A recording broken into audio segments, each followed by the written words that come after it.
Breaker, really great player. A player who's been grinding a lot as of late. So this is the perfect place to continue said grind. Going up against Valentine here in the Happy Chaos. Let's get things started. Yeah, once this offense starts with Bridget, I mean, it's pretty hard to stop that burst. But okay, back to the space where Happy Chaos likes playing. Nice spacing here from 6 Macy to try to keep him in the corner. But the jump out is going to work out very well for Valentine. Yeah, absolutely. Big counter, close slash. Dash cancel the BRC for some extra slowdown. Get some bolts back. Got 4 of them back. But Macy's going to have the resource advantage here on this wall break. Despite the positive bonus, gets a throw off. Now we've got 50-50 land coming your way. Goes in for the overhead. Good blocks from Valentine. Got caught moving on the 2S. One more mix-up. Okay, calls out the Roger Super to catch Valentine mashing. And the Rock the Baby going to take the first round here. Yeah, I think 6 Macy just noticed that they were like, wow, they're not pressing. It's time to use the command grab to at least like finish off this round. But good start for Valentine, but getting that burst out early, and they're getting this nice punish. They should be able to get wall break off of this easy. Way more than enough resources to actually get that focus. Oh yeah, absolutely. Full bullets on this Oki situation as well. JS gonna hit that mash. Full combo should kill here. Bridget is not the healthiest girl, unfortunately. Little low on her finish intake. Perfect for Valentine. Now we're stuck at even. Oh, they're opting to go full screen here. Kind of almost at a disadvantage, but good movement to get back in from 6 Macy. This is looking super great in the corner. 50 meters, going for the air super. Good choice, because you want to make sure you're getting that hard knockdown and getting this mix going. Oh yeah, and speaking of mix, we've got a lot coming right now. JD getting blocked again, but the tap does fake out, but missed the move after, so got back thrown. Now forced to burst. Try to scoot in. Valentine jumping around, avoids the mix-ups there. But now almost out of concentration, forced to back off. Still gets a 2K2D. Late mash from Macy. Blue Wallace will get some resources back, but didn't get the concentration back on this wall break. So massive advantage as Valentine's just forced to go for the raw super to get it back. YRC, and now in a good spot. The 6 is going to catch the IED and take the first game.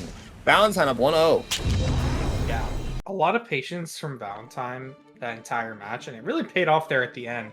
Just waiting for that right time, letting that success go, and just getting that ending conversion. So, but I feel like Macy really felt like Macy had control for a lot of that, but we're just like messing up a little bit to getting punished. So we'll see if they can bring it back in game 2. Yeah, definitely some small execution and combo errors that really cost a lot. Happy Chaos is a character where the Happy Chaos player is playing on point and not dropping too many things, then if you are the one messing up, you get punished quite heavily. So Macy's gonna have to clean things up to take the setback. 2 round starter. A splendid start, getting that. Ooh, resetting with the fake yo-yo and reacted to the jump out in time with 6P. So still keeping the corner, but Valentine gonna mash their way out, gets the throw as well, and baits the DP completely, almost a burst as well. Yeah, they went for the jump, but just did not block the burst on the action. So Macy got it in the corner. Nice aim here, gets the yo-yo setup as well to get the full conversion. So immediately Valentine's resetting with the burst, doing a lot of jumping. YRC though, can be plus 10 in their face. So time. Move. Oh, they don't get the full conversion. They get thrown in the corner. Yeah, big drop. We're going to YRC on the 6K to get some kind of offense back. Both scrambling with these mashes, but the 5H going to beat up the 6S. Macy coming out on top of that one. Oh, yet again, the round starts is always being stronger for Macy. Valentine doesn't want to block or walk back at round start. They're trying to get that early momentum, just not working out. But almost a really bad situation for Macy. But we're going corner to corner here. Oh, and it actually okay, wow. Doesn't kill. Not enough. One more interaction here. Air throw from Valentine. Can slowly bring it back here. Little YRC to get some kind of offense going one more time here. Trying to chip out for that last little bit of health and gets it with the scooter break. Yeah. When you're fighting a character like Bridget who can be really fast when she wants to be with that scooter, like if you're in that chip range, it's hard. It definitely is. But I know that Jay Valentine still showed some good stuff in that second game. So now we got to see the second adaptation here in our first game of the day, because these players are going back and forth. Yeah, absolutely, very close set. No one really jumping out to a crazy start so far, but there we go. Another good round start for SonAceKeem. Getting that 2S to work one more time here. The yo-yo mix going, catches the mash on the 2K, into the little roll fake out into the same side JS. Jay Valentine not ready. There we go, the JD finally connecting with the 5D, gonna drop that combo. Well, I wasn't expecting that to hit. I love the aggression from SonAceKeem, just knowing that the range they can always attack them without getting hit back, and yeah. Really, the momentum is starting to build from DC here, because like it just feels like yet again they have control, and even when they're losing the corner here, just really patient defense, and even opening them up off of that mix up. Yeah, almost got the run up throw, but nice backdash from Jay Valentine. It was the first time Madchu represented it. But okay, Macy's still on top, getting the corner. The Roger super catching the curse there. Here we go, more mix of incoming. Roger, oh no! The command grab hit, but way too hard on the burst bait. So didn't get the kill off in time. Jay Valentine, good discipline to not burst there as well. Roger dive coming in and gets the clip, catching the toenail. And Macy up 2-1 now. Very quick game 3. Yeah, and now SonAceKeem only needs one more game to take us home in our first set of the day, and they're looking pretty good doing it right now. The Bridget, I feel like I've seen a lot of Bridgets lately, especially with Danny playing Bridget. It feels like there's a lot more of them than there were before. But yeah, yes. they come out of the ground in a seasonal manner, and now this is like their natural breeding season, so they just come out the ground, start like screaming into the air. This is what happens, right? So Macy heeding the call of his ancestors, going in, gets hit by the 2KG, like little color counter pitch, and Jay Valentine switching to the black and red color 10. Maybe has a mod on too, who knows? Walking it down, close to 6K. 2K gonna catch into the throw, reset, got a little blow it back as well, but a DP gonna get Macy out of that situation. Not much help and no burst to work with though, so the next hit will be devastating here, but Jay Valentine slowly getting worked all the way to the corner, bit by bit, gets caught by the 2S. Resetting with the yo-yo, but a wire C to get out. Roger dive working one more time, and again switching the sides here, gonna go for a reset, I believe. No, just gonna break the wall. And a burst from Jay Valentine, kind of low on health though. So yeah, getting hit is going to be really punishing. Even if to kill the loop, he should. And there we go, Macy on set point. You can never tell because Bridget's always like such a low damage character, and like even in those situations she can let you down. But right now, Macy is not letting us down with a mix and conversions, but Jay Valentine is the first dial back. This is where the comeback has to start right now. SonAceKeem does not want to let that happen. Throw in the corner, steps up in the mix, reflect shield, good 2S to get out of the corner, and they're resetting their resources so they have full oh no, the combo drop was almost detrimental, but the throw here is so important. They're going to be able to get the super and hard knockdown. There we go. Yeah, it would have been really massive with that full burst bait, no, DP bait combo rather. Okay, block the 6P. Macy not ready to cancel it either. So we're going to a final round here. Valentine looking to survive and bring it to one more game, but another round start win for Macy. And there we go, boxing into the corner, gets the air throw as well, but thrown the wrong way. Blue also for the reset. Call Jay Valentine. A little delay, close slash action there. Caught the mash as well. Great timing mix-ups coming out again. 5 DPSC working out for the second time here. JS going in one more mix-up. Gets the throw, and that's enough to kill and take the set with a perfect. Macy wins 3-1. Yeah. No, I said I was going back to Sundance on the Millia. Ooh, this is sort of a classic season 1 matchup. For if you live in Dallas, Texas, like 2 of our top players play these characters, and like it's always been interesting because I feel like Potemkin always had sort of interestingly good matchup versus her. Just like the risk reward always be super good. But okay, good conversion right now from Sundance in the corner. Oh yeah, that's easy. It's plus. There we go. Burst from Baba pretty late there. Well, Potemkin's healthy, kind of can afford to do a later burst if Sundance is not going to get that much damage off, but with a counter hit close slash, it's going to be the opposite. Going to get a good chunk before Baba gets half of that burst back.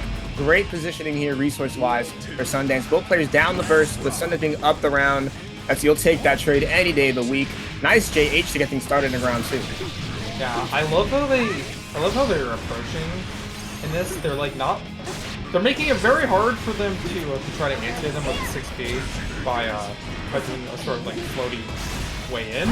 But okay, right now they're just putting them in the grinder. RC to reset the mix-up, knockdown yet again, same side, and actually be the other side too in that mix-up. So okay, baiting the burst. Oh, but it's a little bit late. Baba's still with a chance. Laying a little bit, okay, counter and 2S, and the pop-us is going to do a fat chunk of damage. Next guess will unironically kill here. Oh, wait! That was almost okay. If Baba let that rock, I would have popped off. But PRC, it probably wasn't too sure of the jump there. But that's actually going to cost you. Not believing in the read, Sundance going to win off of that conversion and go up 1-0. Wow, that was, whew, my jaw almost dropped. If he let that rock, that would have been insane because Sundance was dominating that entire first game. But like you said, the risk reward will always keep Potemkin in a matchup like this where Sundance has to win so many interactions, stays unpredictable as possible. But Pa only needs like 2-3 hits max to take a round, right? So it's going to be spooky, especially Baba can kind of catch the rhythm of Sundance, try to if he get the reads down, like he almost did in that game 1, it's going to get real spooky real fast. The turnaround with the hammer fall, hit the quick 180. That is the things that happens. If you somehow pass through Potemkin mid hammer fall, he will just hit that 180 on you. But that actually worked against Baba there. Oh my god! Oh, but they're not able to get the 2H conversion off that, but the Oki is good enough to make Sundance actually go for the burst here. Okay. Not respecting yet again on the Capel. Oh, and that's gonna be a pretty nice punish. You're gonna get the positive bonus here, but you're actually at a disadvantage. 100-meter Baba here is just so good. So YRC, keep them down right now. Yeah, they have to run away. Interesting choice there to go for the blue wall assault to extend for one more mix-up and get Sedge falling JH as well. Sundance doing a pretty good job of not really getting clipped in the air, which is super important in a matchup like this, right? Millia does have the movement, which is great. But again, if Hot catches you a single time, it is so bad. Okay, Artemis seems to be really good in this matchup. Baba's trying to represent Hammerfall to catch these gaps where Sundance is going for Artemis. But it kind of spaces out just right to where that doesn't really work out. But Baba on the offense, well, that winger hit, kind of a bad reversal. Yeah. He kind of goes straight up with it. No real horizontal range on that move whatsoever. Baba gonna take full advantage with that space Garuda and bring us to round 3. Yeah, the spacing there was just so good. It really did save him in that second, right? Big Potemkin buster here. Oh, it's over. We're dead. Yeah. Oh, no, didn't combo, missed it. That would have been huge. Counter 2D should be enough, though. Gonna go straight for the heat tackle. A perfect round, gonna even out the score 1-1. The Potemkin round shown in full force there. Sometimes there's not much you can do there. You guessed wrong, and you just gotta go to that next round, because that's what Potemkin does to a character like Millia, and you cannot let off the brakes here. You cannot get off the gas, man. I got right. No, you gotta keep your foot on the pedal.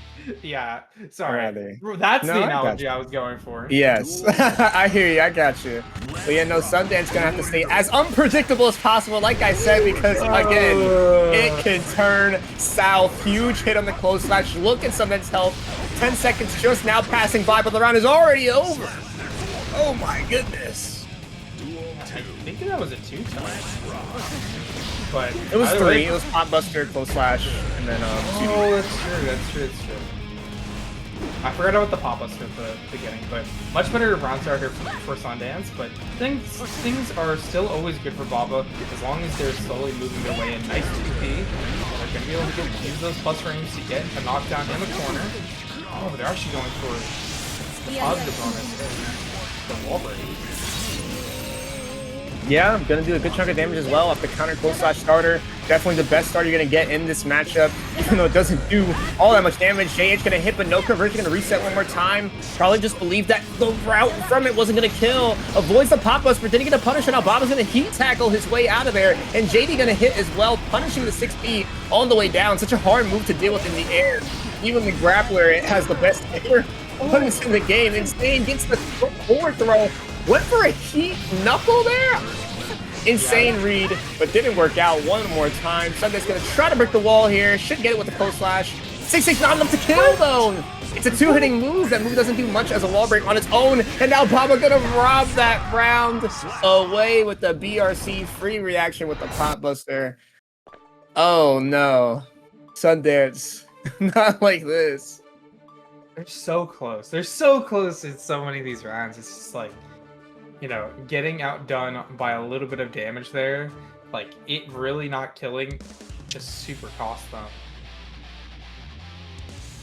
Super costly. You gotta be not only unpredictable, but on point. The combos gotta hit. You gotta have the right wall breaks, the right burst bakes, the right hit confirms, everything. You have to play damn near perfect, especially for a pot of this caliber. Baba is absolutely no slouch. One of the best Potemkins in the game right now. Cool, huge counter at close slash. Sundance had literally no choice but to burst there. Nice JP from Baba, finally getting the rhythm of the air movement that Sundance is going for, but a 6P gonna turn things around as I see that something gets back thrown into a tap dust, confirming into the Garuda.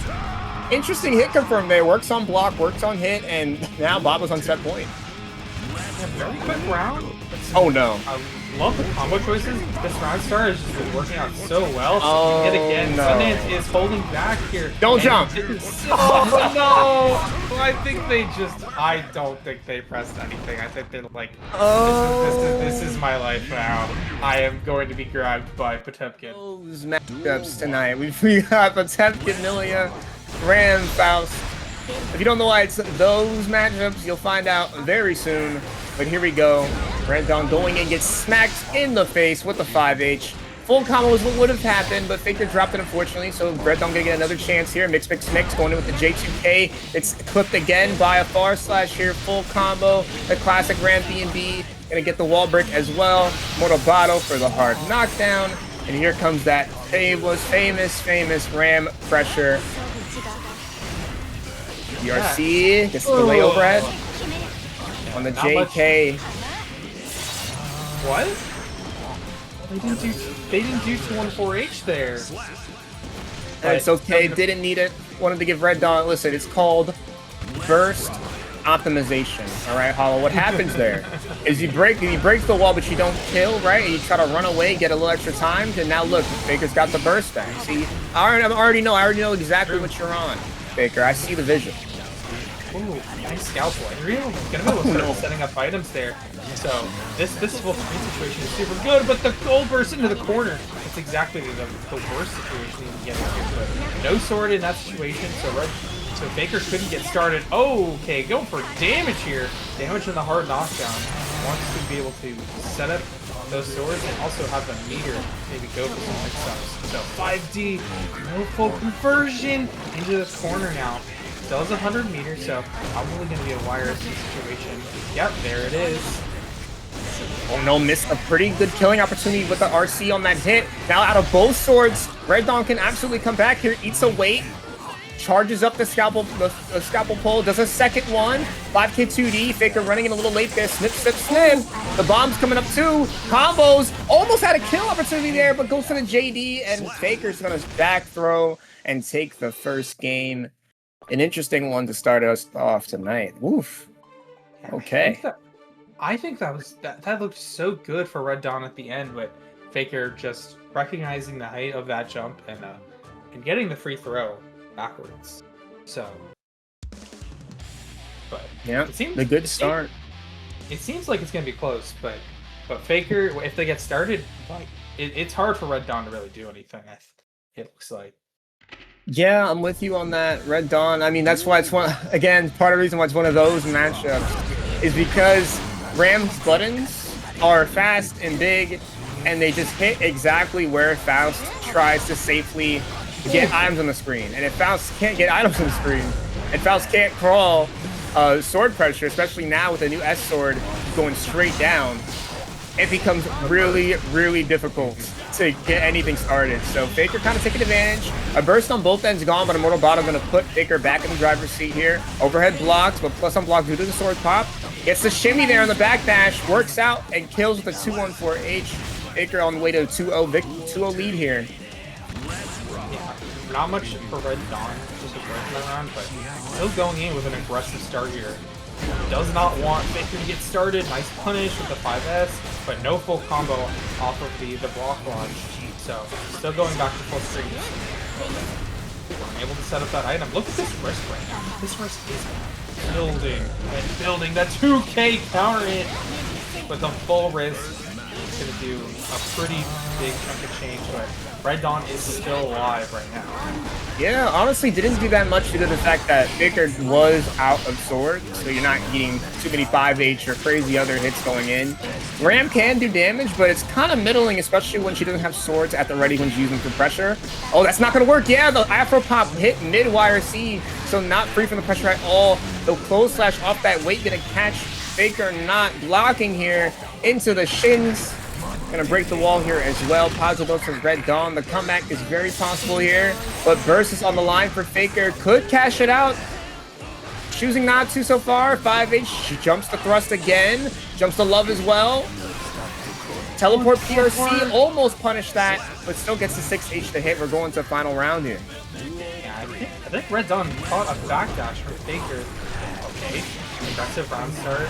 Faker tried to go for a good dash block in this situation, but they weren't able to find the finish they were probably looking for. Nice approach here from Red Dawn. They're able to get the hit, but again, no confirm on the combo. That seems to be a recurring problem for Red Dawn, is that they'll get these hits, but they're not able to fully convert. The meteors actually saved Red Dawn in the situation. Yeah, I mean, Faust does have about 4 bursts. One of them is, in fact, meteors when they're out.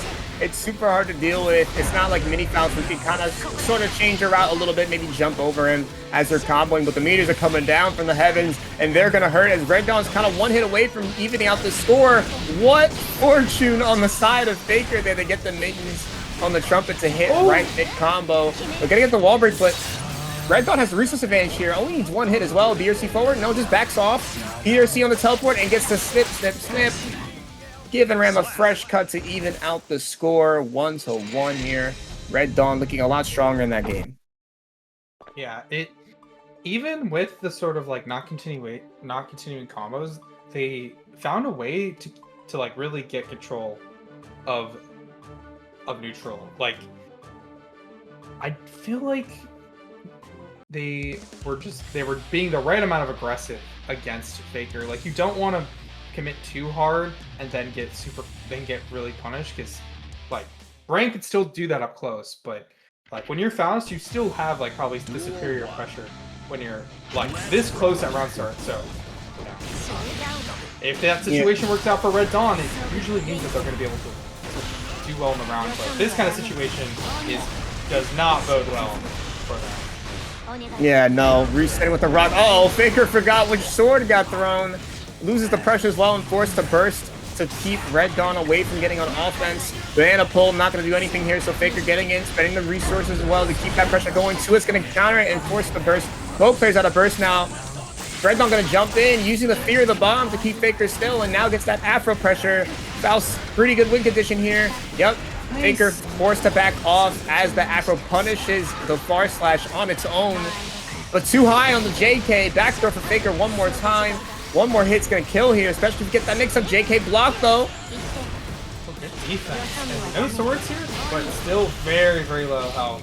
So gonna catch that backdash in the corner with the 2K. Good round from Faker. Yeah, for sure here. Okay, 2P finally being out the far slash, but not gonna get much from it. Okay, but the half charge on the thrust, comboing from the JH from the weight there. now in the corner. Afro getting eaten.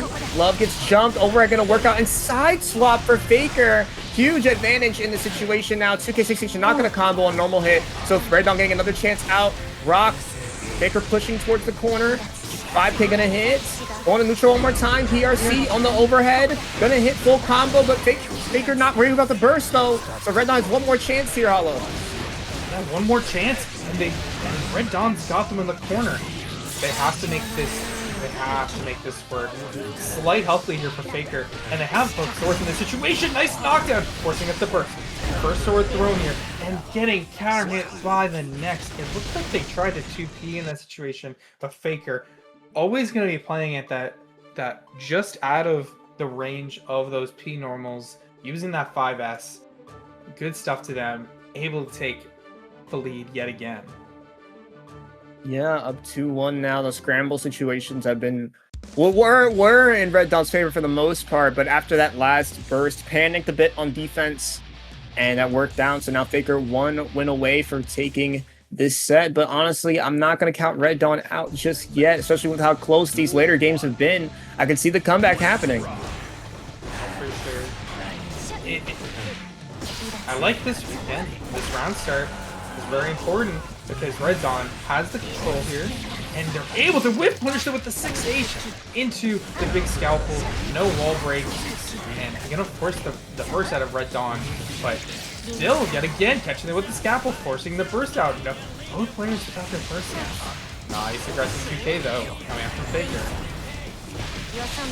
Huge throw here to get that ramp pressure started. Resetting with the rocks, but a YRC from Red Dawn into backing off. Was a little scared of Motobato, as anyone should be.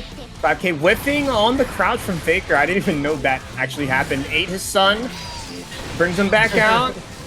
He's on the screen now. He's going to be turning around at some point. Does, but the Motorball going to get punished by Mini Faust. So honestly, not the worst idea to match because we're going to get the pressure started one way or another here. Low going to hit on the down RC. Trying to shimmy with the weight, but a YRC from Faker gets the offense going one more time. Side swap, a good block from Red Dawn.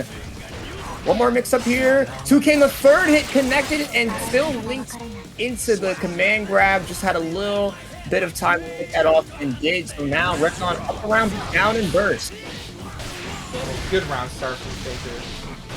Slightly moving back to get the punish, and now they've got the positive bonus, and they're instant back to neutral. Far slash, just such a menace right now in this match for Red Dawn. Just cannot get past it. This is the wall right now for them, and getting overheaded off of the safe jump. Perfect for Faker in round 2 to set themselves onto set point. That point indeed, and already the burst gone from Red Dawn, but the Mini Faust on the screen and get some things happening here. A good avoidance from Faker, and again, the side swaps with the flip kick to get the corner. And now the rim pressure's going, shimmy again with the backdash gonna work out. Wall break with the 2 and 4H, Mortal Battle for the hard knockdown, and now Red Dawn 1 gets away from dying, has no resources to defend themselves either. They are about to get reflex shield, but he's not gonna be able to use it in that situation. This should be it. And it is Faker with a 3-1 win over Red Dawn. 3-1, showing up the dominance that Ram can have in a matchup where the opponent can't set anything up due to her buttons. And Faker gonna use that. So going against Druice on the Asuka recruit. Druice, one of the pioneers of this character since release. They've been playing great with Asuka so far, so it's always a treat to see them get to work on this set right now. But here we go, Markiplier, burst gone already, but kind of doing a good job of keep out. Rainwater going to connect and force the burst out from Druice, so now even on the resources. So if I could set up my fireballs full screen, I will be the one playing the game.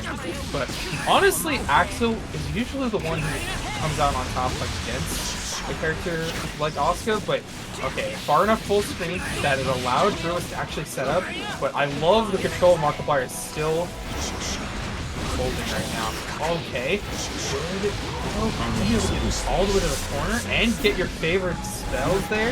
Use the spell super. Teleport doesn't fall for the mix-up. Oh, there's such good blocks here from Markiplier. Yeah, absolutely. Renseng gonna hit as well. Honestly, on that hard knockdown, it looked like Druice was too early on the green cubes because they didn't connect at all. Oh, Snail, good punish opportunity, didn't quite get it, but it's gonna work out anyway. She's applying that pressure. a.b.a on the tornado, but not enough to get anything out of it. Markiplier still in a good advantage with the Ren send 8 to drag Druice in. Good defense overall, not really getting hit too many times. Axel definitely a character who can chip you down, and with the right hits can make those chip down hits really matter. But slowly, Asuka getting hit bit by bit here. The mana shield whittling away as that mana goes away. One hit will take it. But 2D to get some of that mana back, but spent the health for it. So one more hit's gonna hurt real bad and end our first game. It's gonna be real careful gameplay from Druice here, Hollow. Yeah, you have to be really, really careful, but this is his first start. You don't have the meter to get a wall break, hard knockdown, and just the H to end it. So Markiplier is gonna take that first game. This is such an interesting matchup because you would think that like a zoner who can get their game started like up close would make sense. They would try to dominate in this sort of match. Oh, okay, immediately Druice going for the chaos. I could see why you would want to do that. I could see it. Really? What makes you think that? I can't see why you would possibly want to switch the Happy Chaos when you're playing a character whose projectiles get destroyed constantly every time. I don't see the problem. Yeah. Yep, I didn't get to that part, but it's true. Oh, the missed throw. Okay, Druice off to an amazing start here with the meter super as well. So hard knockdown, full resources. You gotta get that positive bonus as well to get your bar back, and 5D at the end as a reset, I think. Yeah, a little bit of that. Got it to work off the 5D. Like you said, I mean, I hate to break it to you, Hollow, but it turns out the gun seems to be doing a lot better. But there we go. Double backdash. Both of them evaded the gunshots there. And now Markiplier has the corner. Doing some axle pressure. JH gonna hit. Forcing the burst out. Okay. Offense looking good, but curse is set. Bullets coming back. Got a little greedy there, but had the pressure to make it happen anyway. From full screen with the curse on. You don't really want to run, but nice backdash again. Okay. Got the mix up. Gonna kill off of this as well. We're going to round 3. Hold on. Quick adjustments from Markiplier. Fighting back actually, and if they can get the right range for them. Oh, okay. Yeah, and the focus bowl and into the knockdown there is so detrimental. Okay, Asta uses resources. Actually, does not have much left. You don't even have the meter here to get the super and kill. So no bullets for Druice. Full screen, has to reload to get one, and look at the damage you took to even get a single bullet back. Yeah, hurting real bad. A command grab attempt failing, but the pierce to cover. Druice rolling under the 5D. Almost got that hit to turn to something there. Good throw tech. Markiplier playing some stalwart defense. Hasn't really moved from that spot on the screen with the back to the corner, but still making it work. One more hit gonna do it here. And gets it with the Ren send, interrupting the steady aim. Markiplier, despite the character switch and despite the really good first round from it that Druice had, Markiplier's up 2-0 here. Yeah, and I was gonna make a joke. I was gonna be like, a young fantasy kid once asked whether magic or guns were more powerful, and now I don't even know what to say because both have now lost to Markiplier's sickle. Markiplier playing really well at long range and keeping them down, seeing when those resources are depleted, and making really, really good use of them. Okay, very aggressive start from Druice is gonna be punished by that 2P from Markiplier. Yeah, magic not working, the gun's not working, but we haven't seen enough Deus Ex Machina, those hard knocking situations that Happy Chaos loves to get and win from. You know, I say, ¿por qué no los dos? Why not both charge? Does the meaty? Crazy option there. Almost got it to work there. Anyway, you have the gun to cover you. But Markiplier has the health lead here. 6K to PRC to cover and catch the 6S before it comes out. Markiplier on top of all the options here and baits out the 6P with a little delay on the JS. Markiplier 1 round away from taking this set 3-0. Axelfan in chat, living it up right now. I see you. Nice conversion from Druice. You're not going to get a hard knockdown in this situation, but I was going to say, maybe you're looking forward to that. Oh, Markiplier tried to go for the anti-air there, but very far away here. Oh, what? Cross okay. The mix, question mark? When the mix is so good, you don't even know where you're landing.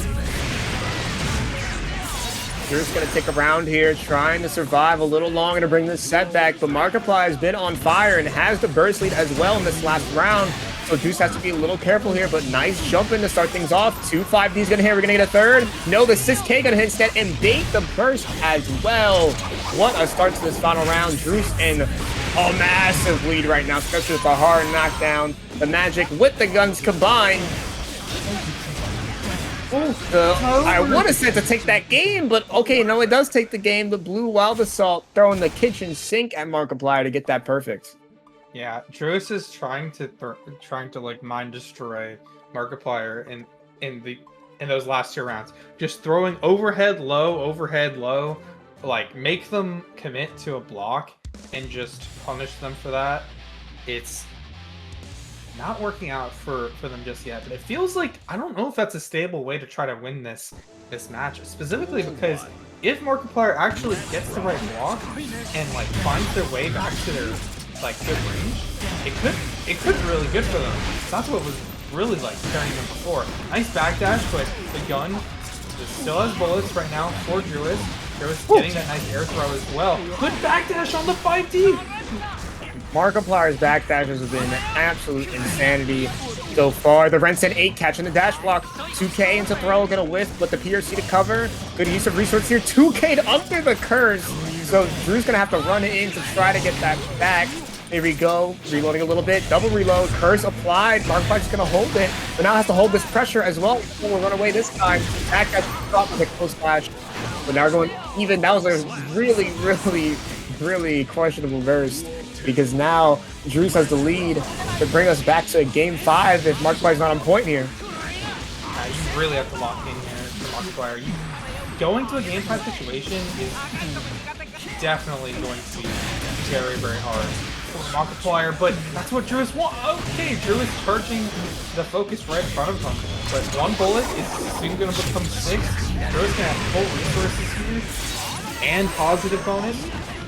No meter just yet, but that's coming with that positive bonus. Not a lot of focus here. Has to focus up and gets the kill with the Deus Ex Machina, getting that mix and closing out that game 4. Yeah, as fast as Markiplier got that 2-0 lead, it is now completely evaporated. 2-2 on the set. One more game, we'll end it here. Who wants that 3-2 victory? It's looking like Druice so far was struggling a little bit in that first game on the Happy Chaos switch. But the thing is that as this has gone on, Druice has got a little more aware of Markiplier's defense. The backdashes were really good at first, but at some point you do unfortunately have to block the blue man when he has the gun pointed at you. So now a J2K gonna be a great start. Looking for the burst, almost got it. And there it is, goes out without the bait though. So Markiplier gonna be able to get that hit with the JS. Oh, Markiplier wasn't able to get the P in that situation, so it's actually gonna be a full screen situation where Druice was an advantage, just going for the oh my doing it! Knows that they're gonna just go for the backdash, so they're trying to call them out very specifically and go for all these options that are gonna make Markiplier react. 1 health in a dream right now, but an advantage still for Markiplier. Like playing here on offense, but are they gonna be able to keep it up? Yeah, I don't know. That was such a costly mix-up. The quadruple roll, as funny as that cool as it is, it cost you so much. You couldn't get any offense started. Spent all your burst for wall assault pressure with no bullets, and just like that, the cost of the funny was now being put on set point by Markiplier. 2D gonna work out though. Curse apply, catch the back to 56K. Gonna get a hard knockdown with the basic knockdown. Now that it's hard knockdown, full focus here, full bullets, like you really have to make good use of this. And the defense of Markiplier has to be immaculate. They want to come back, but just getting hit by 1-4S. It's gonna be last game, last round for Markiplier and Druice. Yep, here we go. Good throw on the reset, the 4-way mix-up. The best mix-up is the one where you're not doing anything. What an air throw by Druice, just completely reading that JH re-jump. But Markiplier gets the wall, well, we're even on health. Druice has the positives, but again, getting the air throw right back into the normal throw. One more action will do it, but Druice does have burst. It's out of the corner. Looking for a hit there, gets the curse applied. Concentration as well, 50 meter as well, gets the 5D to hit. One more mix-up. No, Markiplier's gonna burst anyway, looking for the gold one, but didn't get it. 2K gonna whiff. J2K to punish the Rainwater, and the Super will close out this set. Druice completes the comeback. Yeah, J2K, the real GOAT in that ending there. Players, I mean, this is not the game to come in to play simple stuff, right? It's all about the BS. Speaking of that, we've got Kiske on the screen. Asta going at it against willyav on the Eno. willyav. Ooh, big conversion into the damage, spends everything to get that big damage number. Willy, stuck on the defense, good dive kick out, but really Asta waiting for that punish. Not able to fully get it. It's a bit of an awkward super to punish if you're not actually directly next to them. So I'm surprised they didn't just go for the air throw in that situation. Asta was a little far away, so it was kind of tough. The issue, yeah, like you said, after that hit comes out on the super, it's pretty much safe. But Asta still getting the round winner anyway. 5H, Elka gonna counter it. Full conversion, only need to spend 1 bar stamina due to the corner, but drop the combo. So Willie gonna have another chance at life on this wall break. Not a hard knockdown. Yeah, just normal, but able to get that positive bonus, which is super important with Sin. Oh yeah, I totally understand that. Oh no, getting stuck in the corner. As you said, you go for the burst there because you don't want to hold the mix coming out from Nino. Okay, just the jump back, 1 health in a dream, catching that backdash with the 6K. Gonna be Asta taking that first game with Willie not able to really get much going throughout much of it, but still in it. Yeah, no, quick first game, but there are at least 2 more to go here. Has plenty of time to make that comeback happen. I mean, definitely not crazy dominant. Sin can definitely run away with games, but the drops and stuff made it so Willie had chances. So if Asta doesn't clean up, we could see Willie take advantage of that a little more in this game too. I like that round start. The call out. Okay, 6B though. Gonna send them to the corner, so they're gonna burst to try to get the pressure back. 2K, but no combo. Oh, they catch them with stroke. So a burst coming out from Asta instead. And now, big combo in the corner. All resources spent yet again to get this hard knockdown. And the press from Willie. YRC as well. Willie fighting, forcing the way out of the corner, and now getting a full screen combo as well, but dropped it at the last bit. That little hop after the dive kick does have a good chunk of recovery. So Asta able to get that back throw and now be in a position to go up 2-0 on the set. But Willie again having a good start, but these drop combos are costly. Every hit's gonna matter here. Nice stroke counter hit. 6H gonna connect on the second hit. Good chunk of damage there as well. Gonna build up a little bit of meter on that wall. No hard knockdown, but positive bonus. And honestly, I don't think Eno's very favored in that kind of situation. But you have so much meter that you can just go for the YRC and you get your pressure back. Oh, they weren't close enough to get guard crush, so no extra pressure. But nice press coming up from Willie. I like the call out on the overhead, but gonna fall for the frame trap in the corner now.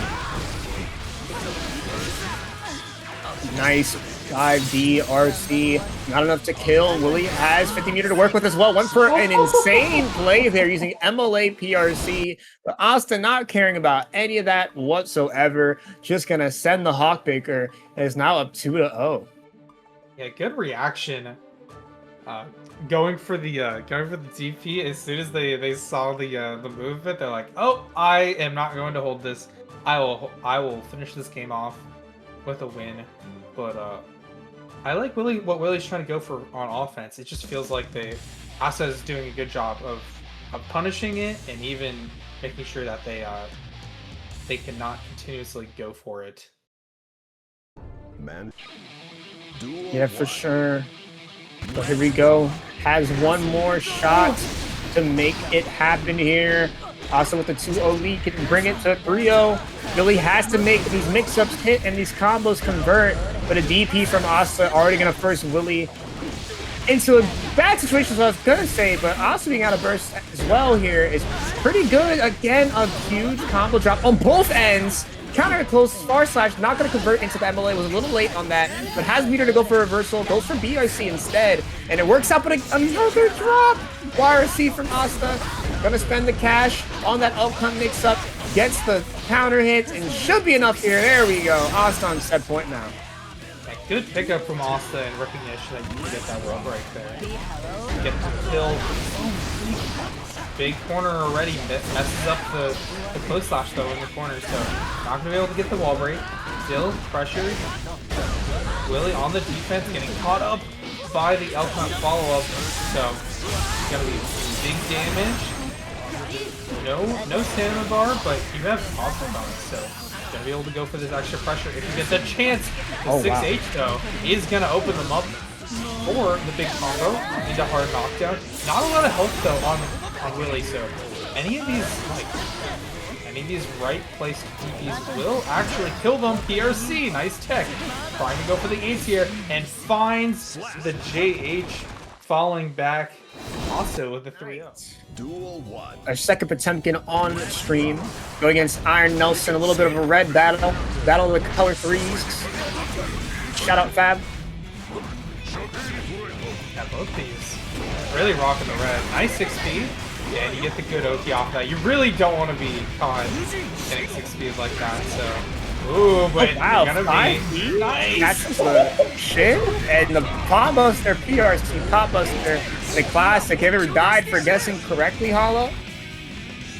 Ever happened to you? You backdashed, but you died anyway. There's no escape. We're going to get things started. Protect the double flick. Nuh-uh. Frost's gonna catch the backdash. Iron Nelson not blocking, and it's gonna add up real quick. Hot strike is just as scary as his throw. You can't forget that. But okay, the reset into the butterfly was insane there, and that's gonna cost you the first game with this RC. We have, yeah, I was like, we're gonna see the cutscene. I've never seen a pot have the extra 50 to kill and not go for Heavenly, especially in Season 4. They want to send that message, and SonAceKeem doing so with this 1-0 lead. They just always have the extra 50 meter. Like, you're the thing about Potemkin that you always have to be careful about is that even if you let them live at any point, because they have so much health, they're going to gain meter, and they're going to, you know, come back and do insane mix-ups to you, or do insane damage, or both at the same time.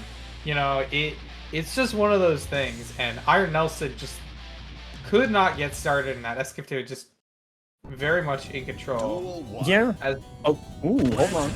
Color counter pick. No more red. Going for the white and orange neon. Yeah, no, like you're saying, Hollow Pot, one of those characters, just the way his kit works combined with the system mechanics makes it so he doesn't really have to spend meter that much in neutral because he has 5H air hit, he has 2D, hammer fall, slide head, so many ways to get the offense started with hard knockdowns, and he can keep it for strike and throw, which, as we're all very well familiar with at this point, really hurts. And that combined with the high health, he can make those wrong guesses on defense. He can build his burst back. He can just force so many situations. And another thing to remember here, Hollow, the YRC bug is yet to be fixed as SonAceKeem gets another Pop Buster, PRC Pop Buster, and he gets it again! Oh no! Not a third one, please. Please! Oh, wait for it! He tried. Okay, try to go for the A tier. JD, just the actual menace to. Ooh. Nice. Not dead yet, not dead yet! Gotta be careful! It's just the dive in there. SonAceKeem, another rescued around. The jaws of defeat right now. The flick getting the anti-tier hit actually in that situation. Safe on that. Oh and no. You can't do that. Actually getting the max damage punish here. It hurts so bad. It hurts so bad. Overhead. It looked like an overhead, but it was actually Pop Buster. And look at this. They're about to get meter 50 meter. Oh my. Somebody stop him! Please! SonAceKeem's already up 2-0. What is happening? Yeah, and Iron Nelson's the one who just took an. Iron Nelson just took an upset, right? Yeah, pretty big one over, I believe. Was it MacMens? No, it was MJ. Oh, you're right. Even crazier over MJ. He's on Jonathan Guildstein here. So crazy win there, but I mean, Potemkin comes for us all right? It's tough. He does the thing, and then you may or may not just die. Okay, another color counter pick. Maybe will spark the comeback here. Nice fish to catch the flick that back. There we go. Shane gonna avoid the 5P this time. I guess it's a spacing thing in this matchup, but a burst could be out from Skipped really early. I love the spins on the right now. Just not allowing them to get out of the corner. PRC, they're trying to guarantee pressure here and keep them in the corner, but Flick is just so fast right now. Not able to get the punish. Okay, punishing the 5P with spin now. And I think that's out. Pay attention here. Yeah, immediately going for the ball buster. You know that their main option that they need to. Oh, they missed! And the pop buster also misses. They have 100 meter, but mid-screen still not able to go for the kill. Gets the low conversion, and this should be it. Yep, with the close slash. I was worried for a second. I was worried it was dropped, but a good step to Iron Nelson taking that first round. This is where the comeback has to start. Right now, you are still pretty far down. 2P, great punch. Well, here we go. Uh-oh, the classic Potemkin coming out. 50 meter for this next mix-up and gets the pop buster again, punishing the mash. Unfortunately, you cannot do that to Potemkin. A perfect to bring us to round 3 as Gifto on set point here, Hollow. Set point. He's in danger time for Iron Nelson right now. They're getting mixed a little bit. Good backdash. Good punish on the slide head, but still, it's Eskipto's turn yet again, and they find the pop buster. 50 meter here. They're not going to use it in that situation. They're trying to wait for this final interaction, and slide head, not slide head, Hammerfall RC into the pop buster to finish this off Eskipto with the 3-0 clean, only going down in 1 round. Run it up! Here we go. Who is the better grappler? We got the pop meter coming full force as Gifto getting a fantastic start. Pot buster with the round start as well. Close slash, good mash from Baba though. Here we go, Garuda right back. What a backdash by Gifto. Got away from that Oki. And they don't have to worry about it. But the neutral control right now, Gifto. Alright, going for the overhead. That BRC just so dangerous. But Baba trying to stay patient on defense. Okay, immediately going for the burst. Looks like an air burst, but you have the 50 meter. Alright, 50 meter back. YRC is so strong right now. Especially with the bug. Okay. The patience from Baba there trying to... I mean, the patience is good, but still not getting these tits. Only has a pixel health, so has to be careful. What a clash on the JP to 5P there. Nice walk up to 5K. They're hitting low. Pop buster wins, but has 50 meter to cover, but gets hit by the Hammerfall. Didn't react in time to RC. The F just to get in the first round here, and a 2D to start things off in the second. Huge counter hit. Yeah, you could already sort of see the stylistic differences between these two, as Eskipto is like very, very aggressive, and Baba is more of the slow calculating sort of traveler, trying to wait for these right opportunities when they have enough meter to really go for the explosive sequences. But Eskipto, big punish. They're able to get the knockdown, and no, you cannot do that to me. I have a command grab. No, I grab you. No. Eskipto getting the first game, and yeah, a good point you mentioned is the stylistic differences between these two Potemkin players. It's not all glue-eaten, all right? There is a difference if you look real closely, all right? It's not the same picture, okay? Baba, like you mentioned, is the more calculated, resourceful type, just taking the opportunities to get the most out of the buttons that he presses. But as Gifto not only seems to be decently knowledgeable in this mirror, and I was gonna say he's the more aggressive one, as Baba just sends a pop-up around start. Okay, ramping up the pace a little bit here. Crazy Hammerfall, good backdash from Gifto again. That seems to be pretty good in this matchup. The fact that Pot has that 6-frame involve backdash, able to avoid the really super early needy Garudas. And so far, it's been working. Eskipto has the corner. Hammerfall PRC from Baba. Nobu also just going to reset with the Garuda. Put that back, getting interrupted by the forest slash though. Both players just sending it. There we go. Good start for a.b.a here on this next interaction, but Nick is trying to go for far root and pay a huge input, and it's gonna eat absolute dirt for it. Huge conversion for Skip though. Once around the way from 1 to 2-0 lead, which is massive in this mirror. You have to do that? He wants us to watch the cutscene. These graphic players want us to watch the cutscene. Oh, I told you. I'm telling you. If they have the opportunity, they will do it. All right, they earn that. All right, it's an air command grab. They gotta show it off. They check it out. I've got the cool route. Same thing with the Zangiefs. They're all the same. Zangief players are like that. They're like, I have level 3. I-720, you die now. Oh, it's gonna catch this. Yeah, it is. And this is really good damage. And as well as the fact that you have to block there because you are guessing on whether you're going to get meaties there. So good stuff to b.a. They're able to take that round back, but rest of round start again from Skipto. Good punish from b.a. though. Looking like it's going b.a.'s way right now. They're trying to get on the aggression right now. That's really been the staple of their gameplay in this game. Oh, but Skipto on top of it right now. Skipto with 50 meter as well, so this is going to kill. Oh, wow. Absolutely dead Skipto. All over this mirror, up 2-0 right now. Looking really strong. Seems to be very knowledgeable in this mirror match. Has definitely been in the glue-eating wars before. A veteran at this matchup. Was looking really strong. I was gonna say had a mix of just straight aggression and solid defense as well. When Skipto was caught on the back foot by b.a. and couldn't just mash the way out, right? Was still just holding firm. b.a. not really getting too many of these strike the mix-ups to be successful. And I mean, whoever can offense more, fucking fact, is probably gonna win the game, Holiday. It's true. It's true. So, alright, neutral, Potemkin neutral.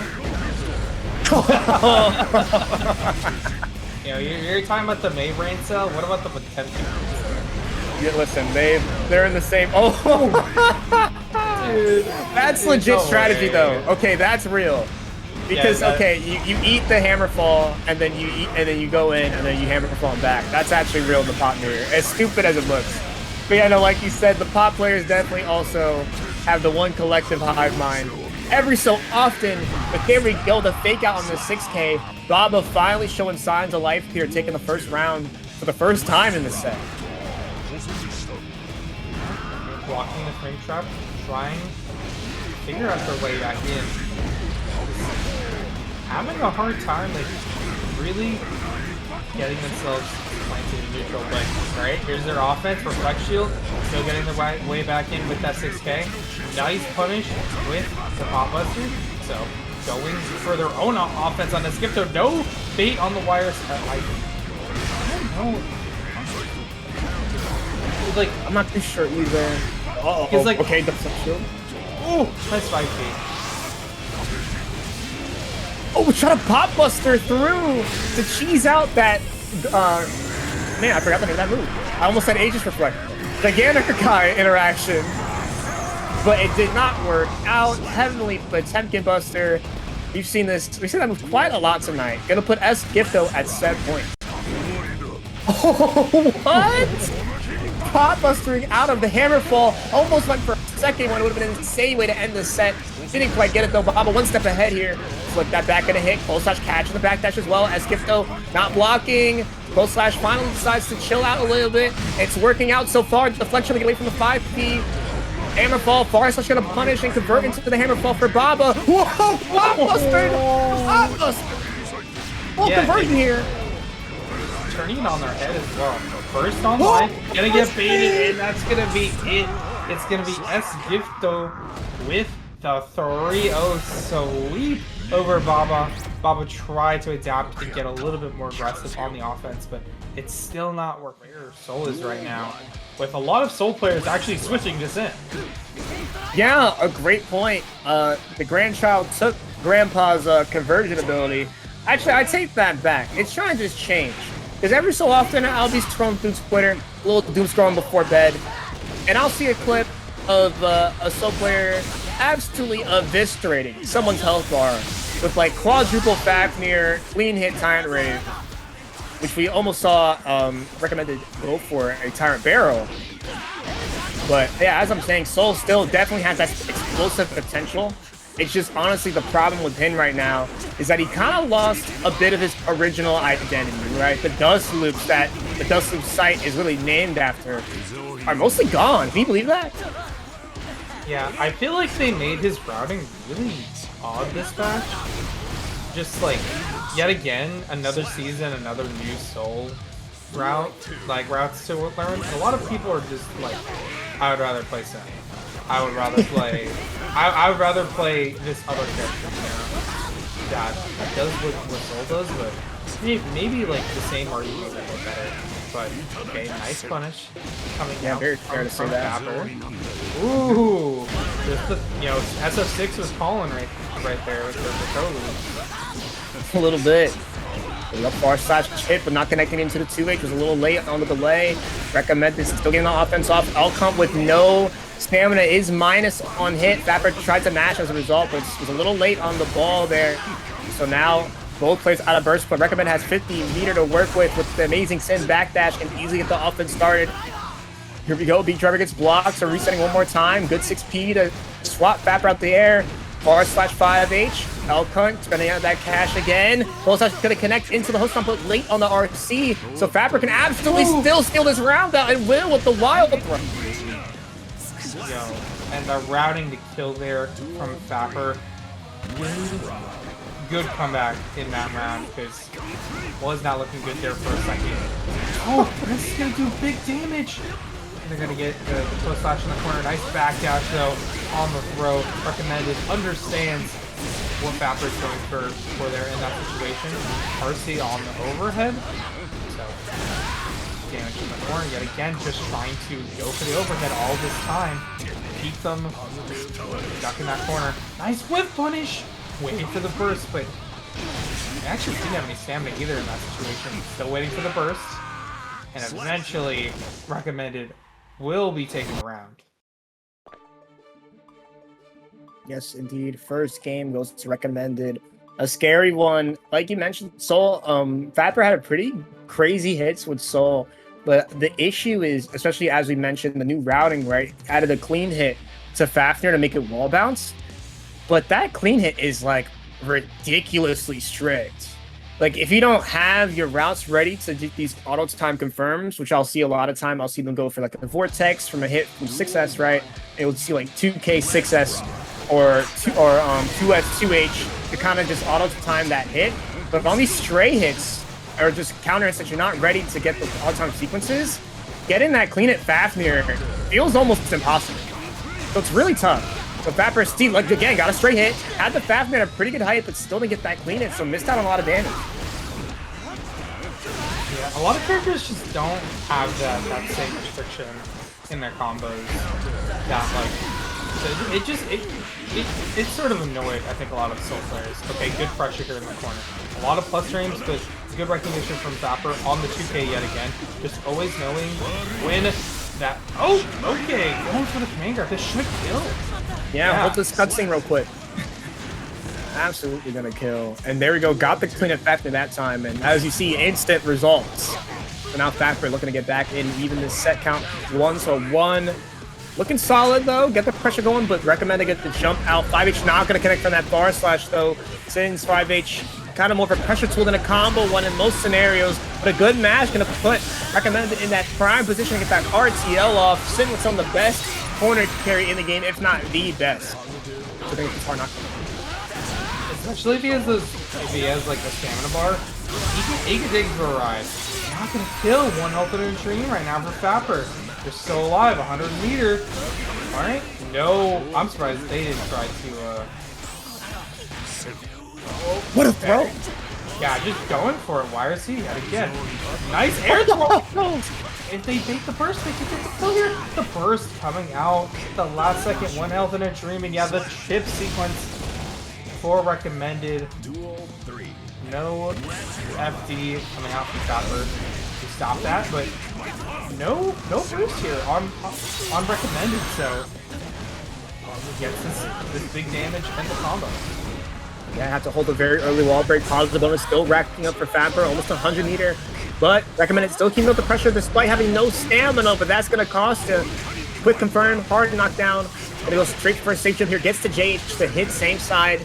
I'm not sure if recommended thought it was gonna be a cross up straight into the try to get a clean hit. Tyrant Raid didn't quite get it, so recommended gonna stay alive a little longer here. Surprised we didn't see another heavy mob there. Oh man, just slam the sun into the ground. Fapper evening out the score.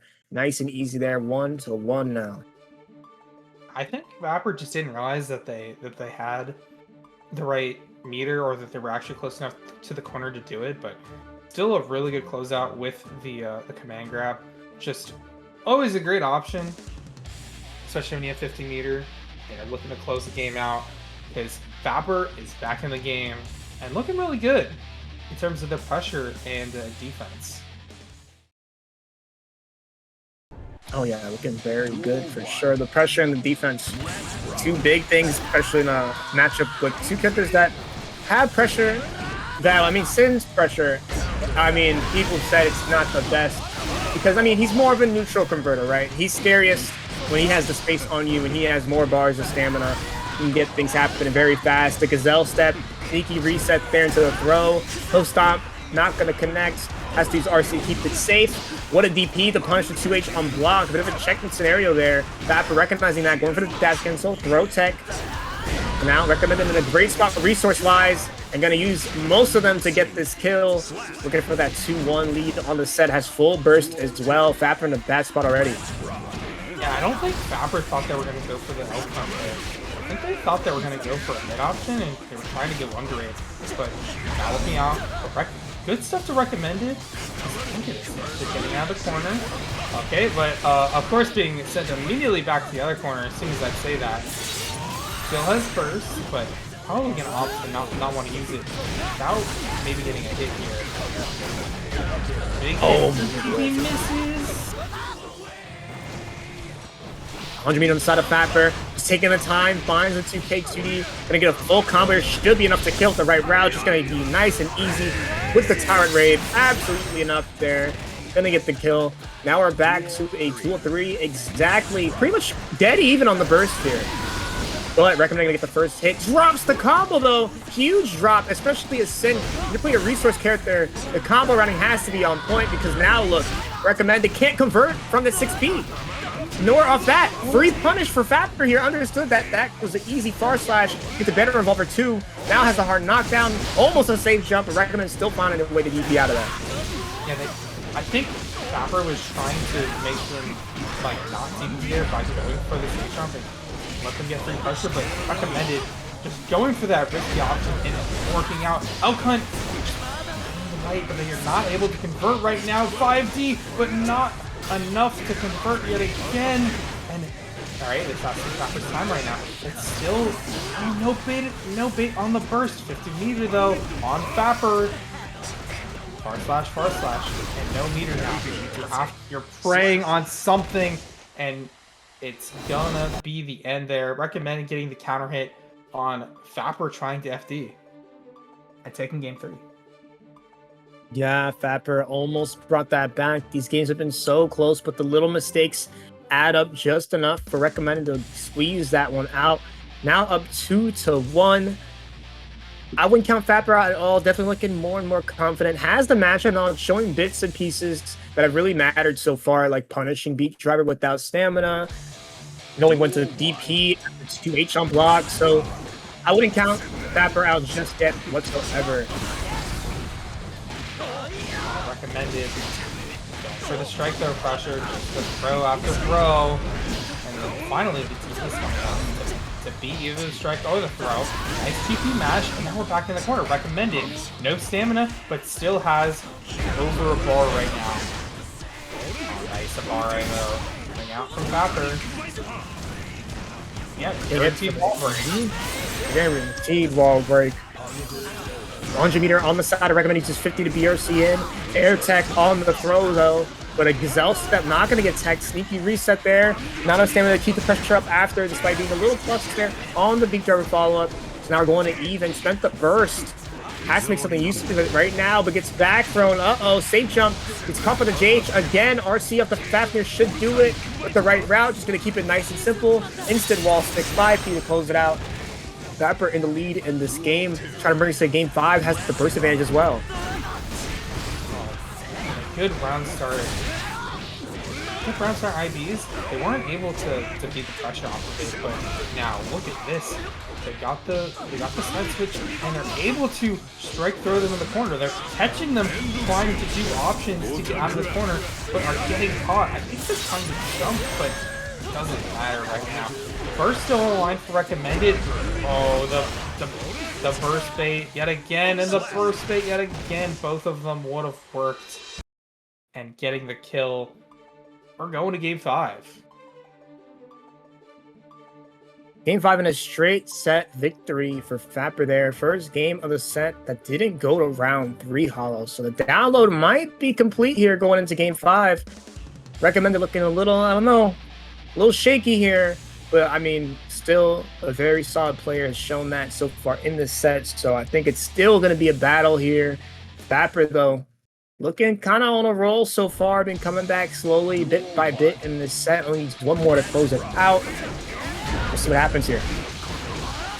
We will, but that is a good start for recommended with the jump in. No whiff punish on the miss 2K2D, but still looking pretty good for the players there. Fapper's able to force out the burst, but Fapper's burst might be out. I was going to say, as soon as I said it, in that combo, they're very important to burst if you want to win this round, because that wall break and a positive bonus would have been so hard to win from. Okay, still 15 here available for Fapper. Look at that damage! What a route there. Barely getting that timing on the clean hit Fafnir as the landing happens. It was pretty much raw to link it. But there we go. Still alive is recommended. Getting some hits off. Full corner carry. Huge counter hit. Low slash. Should be enough to kill her, but drops the combo, but still gets the throw off. Recommended on set point now. Yeah. Only one round away from closing it out at 6P. The routing here is not going to allow for it. Oh, yeah, it is going to be allowed for some good OP. Alright, DPing back and forth now.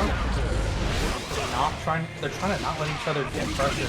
No burst in a situation for recommended. They want to save it, or if they make this round work, or for next round, and it's definitely going to be next round, the shimmy.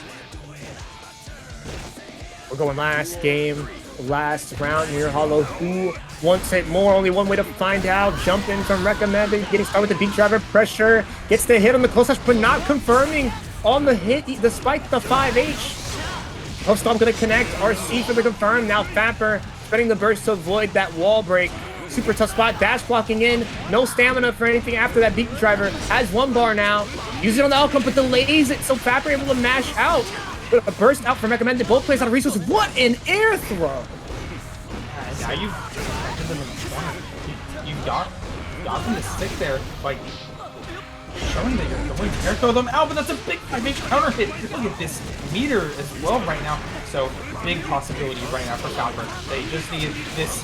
They just need one more hit after this. Isn't gonna kill.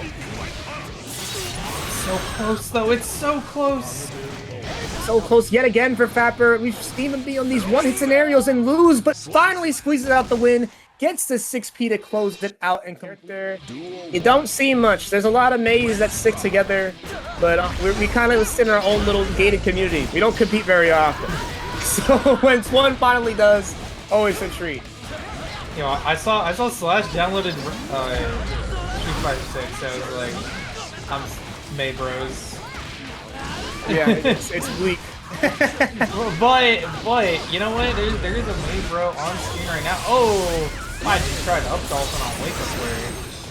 Yeah, Asta was using an interesting frame kill on throw. Usually I kind of see some things that are unique, especially for Zen. You'll see him do forward jump into close slash, sometimes a little bit of a frame kill into like a high-low. They'll use IE back JH. But this is the first time I'm seeing 2K OTG into whipped 2D. And so far it's working. Madchu's kind of getting a mental stack by it so far. But looking a little better in this round 2. There we go. Goes for it again. See that 2K 2D frame kill. There we go. Madchu no longer Madchu. Get a little more used to it, but gets caught by the elk hunt. Nice air to air to jail into the ride, the lightning. What a conversion. We see a cash out in, and we do enough to kill Asta. Kind of speedrunning that first game. I forget that Super's arrow K. Yeah, not only is the super arrow K, you can spend the extra meter at the if you're trying to finish off the round and get the kill like Asta did. Good use of that meter and good recognition. Madchu did have some better looks in that second round, so we'll see if they're able to take it versus Asta after a little bit of warm up in that first game. Duel 1. Yes, indeed, Madchu. Definitely a good Mei player. So I mean, Mei can do it to you, an unpopular character. So how many people are too comfortable in this matchup? Good movement to get around that poke, but got caught 3K in the wrong way there. That's a Mei classic. I'm pretty sure Madchu attempts to go for 2K, but sometimes when you're doing your ABCs always be charging, you're trying to hold 1 and not 2. So if you end up on a side you didn't expect, you'll accidentally get 3K. So that's probably what happened there. But nice mash out, getting the hard knockdown with the up dolphin. Same side Jay's gonna get blocked here. I'll cut RC, 6K for the plus frames. Tap that's gonna get moved away from, but running smack into the JH. Good punish from Madchu here. Same cross up into the low. Almost got that. Asta was walking the wrong way there, but wasn't ready to confirm that. 2K counter hitting. Bar slash, jumping in with the split there. One more mix up. Takes off the DP, but goes in with a 3K. Not gonna punish. Asta taking advantage and now up around. Yeah, Asta almost getting punished to a very terrible degree, but just misses and able to get that finish in the last round. But Madchu finding some momentum here. Feels like they're getting a good sense of what they need to do in this neutral, but they are stuck in the corner now. Big pressure coming out from Asta, and the damage on that counter hit looking pretty good, but not enough meter to go for the hard knockdown. So it's gonna be Madchu's turn in neutral. It's my turn to try to get you in this crazy combo. What a DP for Asta to go through that 6K. Nice re-jump, air stalling a little bit there. Try to got a kill. Dropped it though. Up S Dolphin, a move you don't see too often, kind of faking out the overhead, but didn't connect at all. So Asta's still able to survive here. Spending only one more stamina there, trying to save a second one for this mix-up. Builds just enough. No, not actually enough. Still had to spend the Wild Assault, but gets the 6K hit, but drops the 5H. Huge opportunity for Madchu here and takes advantage. Frame trapping with the 5H. We're going to round 3. Yeah, a Mei classic 5H is having so much range that you always have to worry about like what you're doing after a really +6. That 5H can hit you doing a ton of things, and this positive bonus is so good for Madchu. Just it's crushing, and there's even more meter to come with right now. Asta coming back in the round, but the 5H again. Okay, Hollow, that was 100,000% a misinputted reversal. Like I speak from experience. Where you're on wake up as Mei, especially with 100 meter, Mei has probably one of the best reversals, if not the best reversal with the 100 meter, because Orca stays on hit and on clash, and if Mei RCs it, which is unique to her. A super that stays out despite the RC is something only Mei can do. So Madchu is probably just thinking about, okay, free reversal here. Still didn't get it off, but the wake up 5H came out instead. Asta was probably looking to bait somehow and got hit. So we're doing to even the score out. Nice moving around the 6P. Didn't get quite the best punish, but still a good spot. Not holding anything bad just yet. Eats the tap dust though. I want to burst it to avoid the positive bonus. There we go. Yeah, and now Madchu, they still had a bit of a meter advantage there, but good blocks from Asta, and the patience gonna pay off as well with that DP into additional pressure here.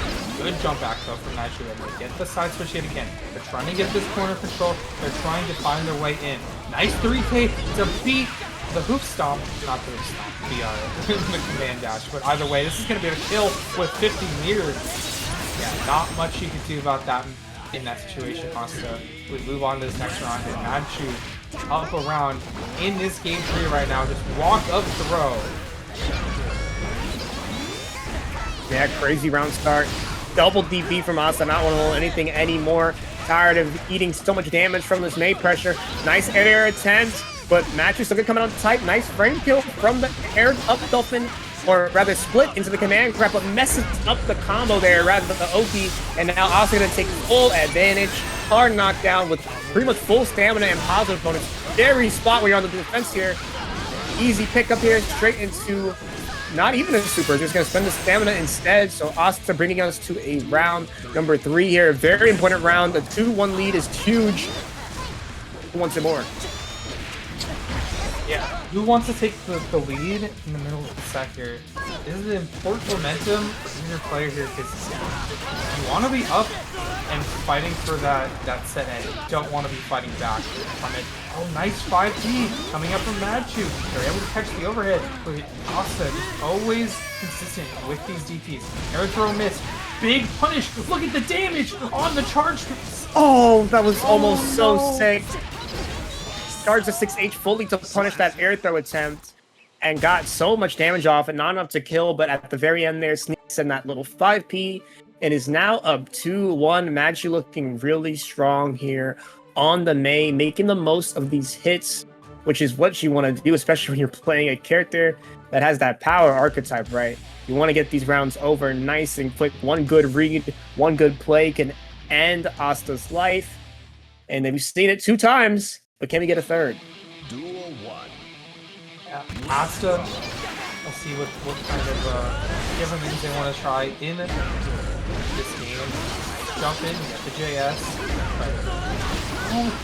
Yeah, again, just being so consistent on anti-airing the dolphins when it comes to up dolphins. But Madchu, get on the defense. PRC coming out from Asta, trying to take some momentum back. But right now, Madchu. Tons of damage is building up right now. 5H counter hit. Good boss. What a hit there, baiting out the DP with the dolphin cancel into backdash there. Crazy plays from Madchu now on set point, looking to close us out. 2K2D, kind of frame killing with the S dolphin whip. I like the option there. They kind of bit on an option from Asta. Asta not biting this time though. Elk hunt, double elk hunt, no stamina spent though this time. Nice throw! Good read on the elk hunt. That is something you can do to call it out if you have the read on it. Misses out on a big air opportunity, but gets the JS to hit. Super low hitting air normal, so 6P doesn't work out too often here. 2H gonna whip though, huge punish. Super easy for Madchu here, but gets a 3K again. Big drops on Asta's in the advantage here. No stamina, has to build that back, but has the meter to make the host stop work and does. Gets the hit. Full combo, eating for a little bit of it back, but doesn't get the conversion into the 5P. Go from the side of Madchu. This is huge. He was so scary. What a 6P call out, beating the dolphin. Gonna not drop it this time. And we're going to round 3. What a crazy round. And we're going this round 3, and Asta might be able to take it from here. Alright? Okay, nice JP. Able to find some additional pressure. But these jump backs, the movement was just so good from Madchu until it isn't, of course. Asta finding that big counter hit, close slash here into the hard knockdown. So force mix here, they have the actual meter to do it. The 5P, that is a risky 5P, because if it was a safe shot, you definitely would have died. Yeah, for sure. Nice JS again, showing off why that moves so good as an air to ground option, because you can't 6P it so consistently. But Asta still on the driver's seat here. Hook stomp gets blocked, but the 2K2D should be enough to close it out. Imagine has no burst. Should have been a close slash. BRC to stay alive, baits out the 6P, 2K2D punish, burst from Asta, but counter hits with the L confirms it to the 2K, and we're going to game number 5. Huge win for Asta.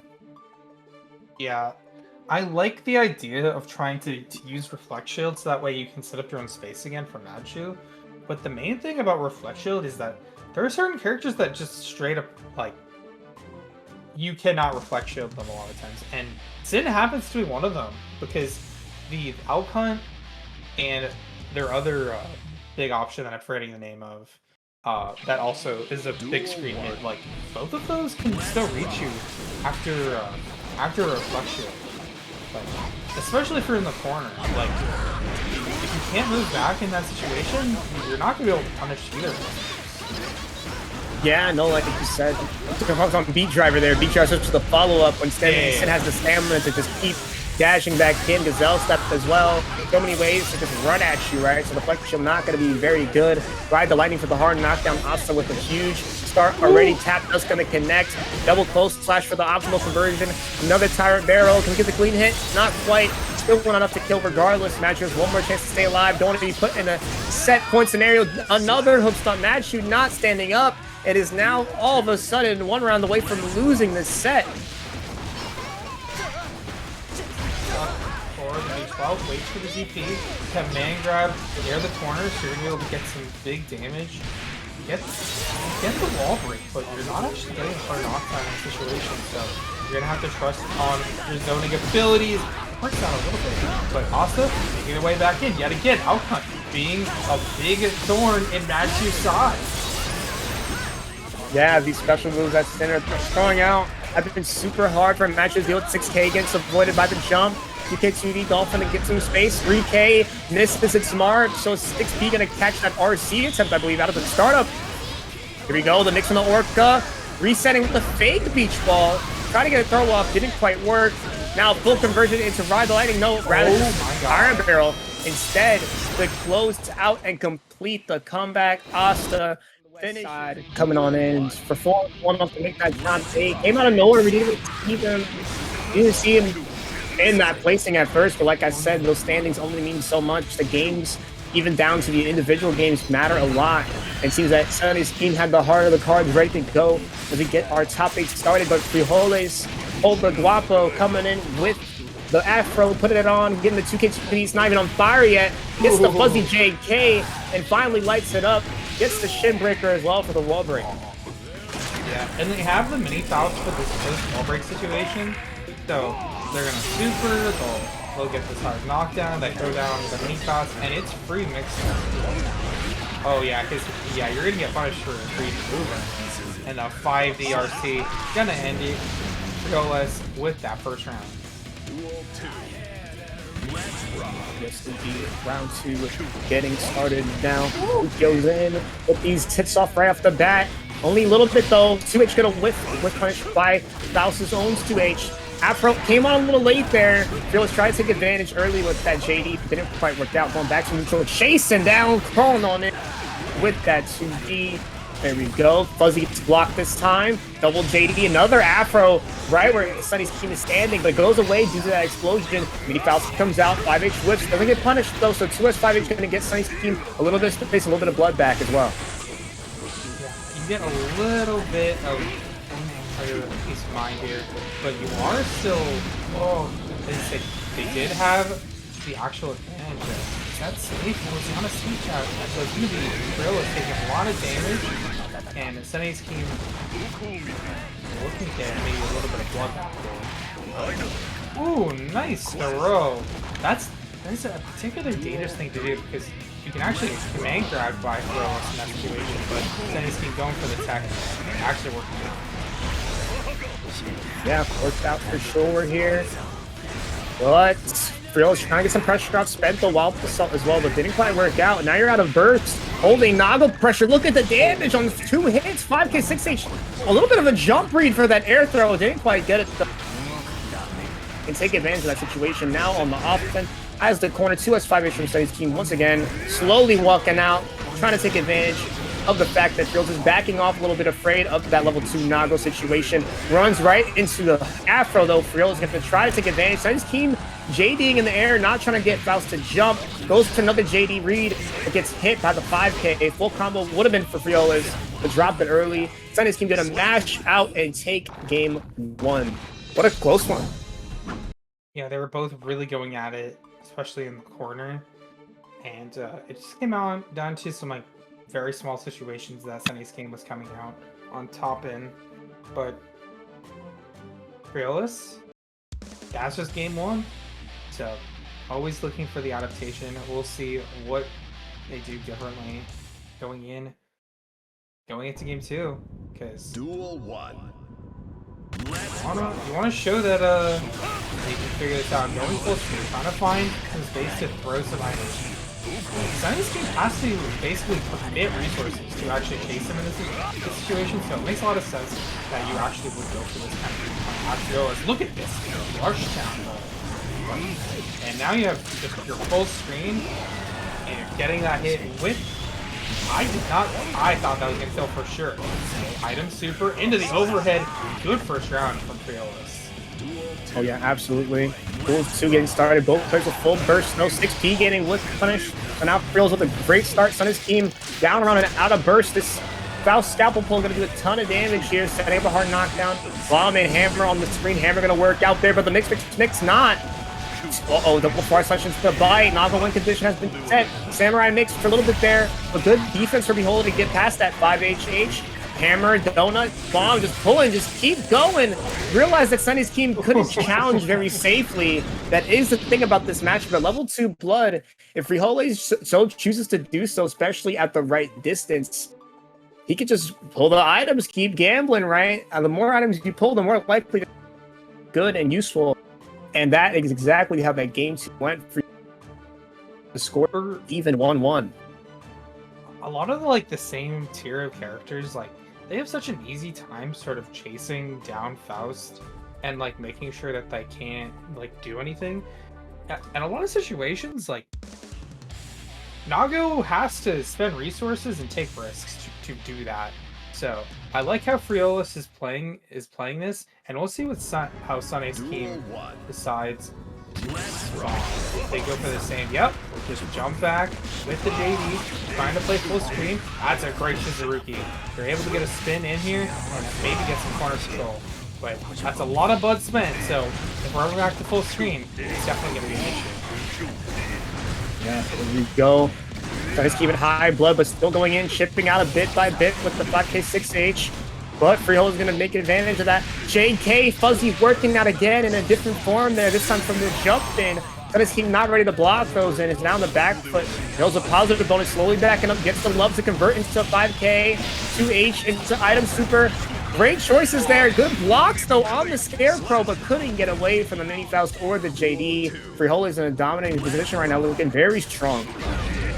Yeah, not much you can do there for SonAceKeem. Oh, but the combo. Big optimizations there. Doesn't have enough meter to go for super, but you take that damage. You have a lot of chances now to maybe get back in your right. Comment. Meteors. Okay, going for the mix-up, but not working out. SonAceKeem into the corner. 2 PRC is a little bit too far away, so not really going to make it work. The combo. That was going to be it from Frijoles, but SonAceKeem with 100 meters. 100 meter, but doesn't really have the movement to take advantage of it just yet. Has high blood, but just cashes out. Sends the far slash off for the Beyblade. Drops the 5K. That would have been enough to kill. But oh, I see. It doesn't matter because he's gonna kill you anyway. That blood rage damage is ridiculous. Now SonAceKeem in the driver's seat going in with the 6K. Frijoles is trying to slowly work his way out, jumping a little bit here and there. The weight comes down, forcing SonAceKeem to back up. R/2H, Mini Faust Hammer, a great combination of items. One for the tick throw in between the stomps. Didn't quite get it though. Good jump from SonAceKeem. Trying to even it out back to neutral now. Another Hammer Mini Faust. Someone check Frijoles' PC. Yeah, this what is, are these I feel like they've gone a lot of donuts too. Oh, another one! What? Nah, okay, wait. No, hold on. check his PC. Alright, another bomb. And, what? Oh, yeah, I'm sorry. SonAceKeem, I apologize. This is some absolute robbery. The backdash getting caught by the 6H Frijoles. Like I mentioned in game 1, when Nago is stuck at that high blood, Faust just gets to spin that slot machine all day, sending so many items out in a situation where most characters can very easily punish and make Faust pay for that. But Nago, if he can't 5H, and if SonAceKeem is not willing to just send the Beyblade like he did earlier in that game, you're kind of just stuck. And with Frijoles' luck so far, throwing so many mini Fausts and bombs and hammers, it just makes the matchup that much harder. Oh, nice backdash. Okay, SonAceKeem gets full screen, and they find their way in. They're trying not to block the teleport mix-up, but Luck a little bit more in their favor here. SonAceKeem, but still getting punished. Full screen meteors. Oh, into the mix-up. They got into the grinder. Mini Faust yet again, and they're gonna send Mini Faust right out. Oh, sends the Beyblade finally. Just gonna get aggressive, cashing out with the meter here. Blood Rage, we get the pop. There we go. 5P. Yeah, you don't want to break the wall. You don't want to use that in 100. I lied. Just sends. What? Love came down and it punished. Did SonAceKeem try to anti-air with Zanuff? That was one of my bingo cards tonight. I'll tell you that. SonAceKeem's just they're trying to do a good job of. What a back there! That was a crazy backdash because Mini Faust should have killed them, but it didn't, and it didn't at that time. Mini Faust just, in the end, not actually coming through for Frijoles. This is looking like a good game right now for SonAceKeem, and they really need this because set point is on the table right now for Frijoles, and it's looking good. So you're going full screen. There's going to be some items being thrown. The first one is a donut, so you're going to be able to get some health recovered if you're SonAceKeem. But you didn't pay attention to the bomb timings, so unfortunately you have to use that burst to get another combo. Getting back to neutral again, the high blood scenario. Frijoles is just able to send all these items out. Mini Faust Banana, there's still a bomb somewhere, and it hits! Oh my god! Wasn't ready for the truck that comes in. Another bomb comes out. Beyblade gambling, and it goes to the throw, and it does not work out. 2P punish gonna bring experienced players trying to make their way further in the bracket. Try to maybe upset their lower seed in the top 8 right now, because both these players are hungry to get that win. Exclusion punish. Asta going for the burst. So Asta BRC backwards, trying to get the punish. Full screen with the B driver, but not working out. Good defense from MacMens. The neutral working out for them. 5D. Now in the corner. Not 5D for the not hard knockdown, but positive bonus on the side of MacMens. Such a great position. Anji just honestly almost as good as Sin at implementing that positive bonus into their offense and conversions, right? Anji with the 50 meter just makes Rin that much scarier, but not only that, as well as the lowest, the mental stack that Anji can put on with that extra 50 meters for safety just makes things so much worse to deal with. Nice confirm off the far slash into the instant Nagoriyuki, forcing the burst down and gets another good conversion from the 2K2D. Looks like the hard knockdown, and like I was mentioning, that scary positive bonus situation, Asta only has a DP to work with to get out. Goes for the bait with the Shin. Over gonna connect, can't RC to confirm though, and the throw. Just taking advantage of Asta's patience, getting a perfect to take game 1. MacMens looking more than against Sin. Yeah, that was a very comfortable win for MacMens in our game 1, and Asta really needs to put them outside of their comfort zone, because it just looked like MacMens was reading him so well in almost every situation, just always ready what Asta was going to do. And a lot of times, like, I feel like Sin can fall into, like, despite him being such a good character, he's got some pretty, like, predictable options for what he can do in a lot of situations. So, okay, DP on this offense, getting caught trying to backdash. MacMens bursting, gets Asta in the corner immediately, and this is going to be a big starter in the corner. Up more than big. Stand for super for the damage here. Asta's help way past half here. Positive bonus, but no resources just yet, so has to set it up with the 5H Fusion, resetting into the far slash. Again, just trying to take advantage of the fact that Asta's being so patient. What a whip punish on the far slash Nagia. Gonna get and catch Asta standing up. No full combo, gonna take the Nagia, the jump out, getting caught right away. Where are you going? Says MacMens. Still looking strong so far. I feel like they're trying to do a little bit of a speed run right now.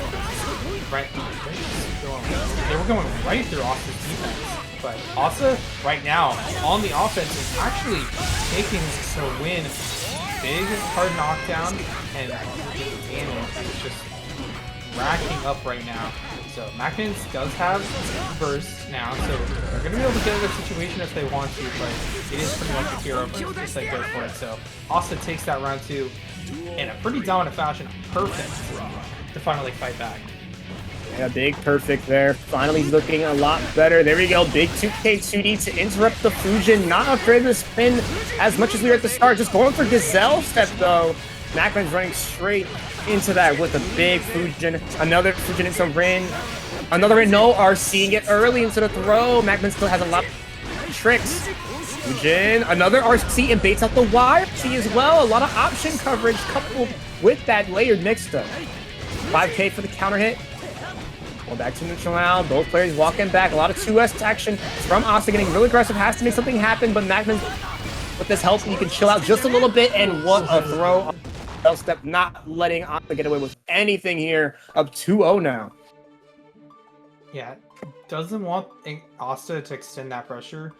Good punish from MacMens and taking it to a 2-0 situation. Asta on their last leg right now. They have to figure out how to put the momentum in their favor right now because MacMens is really running away with it now. Duel 1. Yep. Can the runaway continue? Asta already chasing down with this deep driver pressure, but out of stamina very early and didn't get much for it. But there we go. Big 6H counter hit is exactly how you force MacMens to burst early despite the low resources. I like MacMens running away there. They want to get some extra space to react to some of these mix-ups, but Asta actually doing a great job of keeping the pressure up. The 6H a little bit too far to actually get a full conversion. Just walks, just being so important right now. But the 5-day check on the dash. So MacMens situation in the corner. Waiting out DP. A lot of resets here, trying to mix up, not trying to be too predictable with the meter usage, but kind of paid the price though. Asta's able to sneak their way out, ride the lightning for the conversion, wall break on deck, but it is Anji with near 100 meter parry is a threat. Are you gonna do anything about it? No, just going straight for the close slash. Hook stomp. That's unsafe. It had to use the meter to keep it that way. That one's almost unsafe, but the positive was again keeping it up. Nice spin into the fish RC for a little more corner here, but drop the combo after the toe. Oh, what a parry super, calling out the little bit of autopilot that Asta had going straight to Deep Driver. Good read from MacMens and is now on set point. Yeah. Speed run might be incoming right now because MacMens was kind of on fire, but of course, as soon as I say that, Asta taking that first, both first, out for both players. Nobody's gonna be able to get out of the pressure for free now. Big Fujin hit, but a little bit hard to convert off of, so only the low. Big super. Is gonna set up for some good mix though. Post knockdown as well as the positive bonus.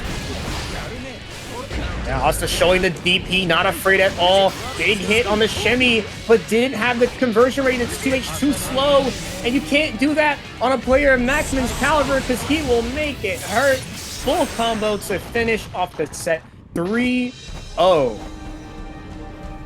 those things where he doesn't have a meterless reversal, and sometimes that can be bad. Yeah, this is one of the matches where it definitely can hurt, but to make up for it, Johnny being the kind of hybrid zoner that he is, can really keep Potemkin locked down and has the damage to make use of it, so he doesn't have to win too many interactions. But there you go, early burst on Babo's side, despite the positive bonus from MJ, has to make the most out of this if you want to stay in this game, because Johnny can very much run. Oh, stay there, using the overhead, but out the card. Barely stricken over Babo's head there to get the hard knockdown. Babo 50 meter, the YRC plug is still very much a thing. Can find his way out of here if he so chooses. There's the YRC, but MJ can stay in the air. So able to weasel out of there and get the 5K to punish Babo's landing. Perfect way to start off the step. Yeah, MJ just not letting any shenanigans happen at the beginning of that round. And able to start the momentum super, super well. Good mash on the 2K2D. And here's where the pressure starts to get for MJ. So they're going into the corner now. They have the card for extended pressure and the high-low situation. Good blocks right now from Babo, but the risk is building, and that could be a problem with the damage right now.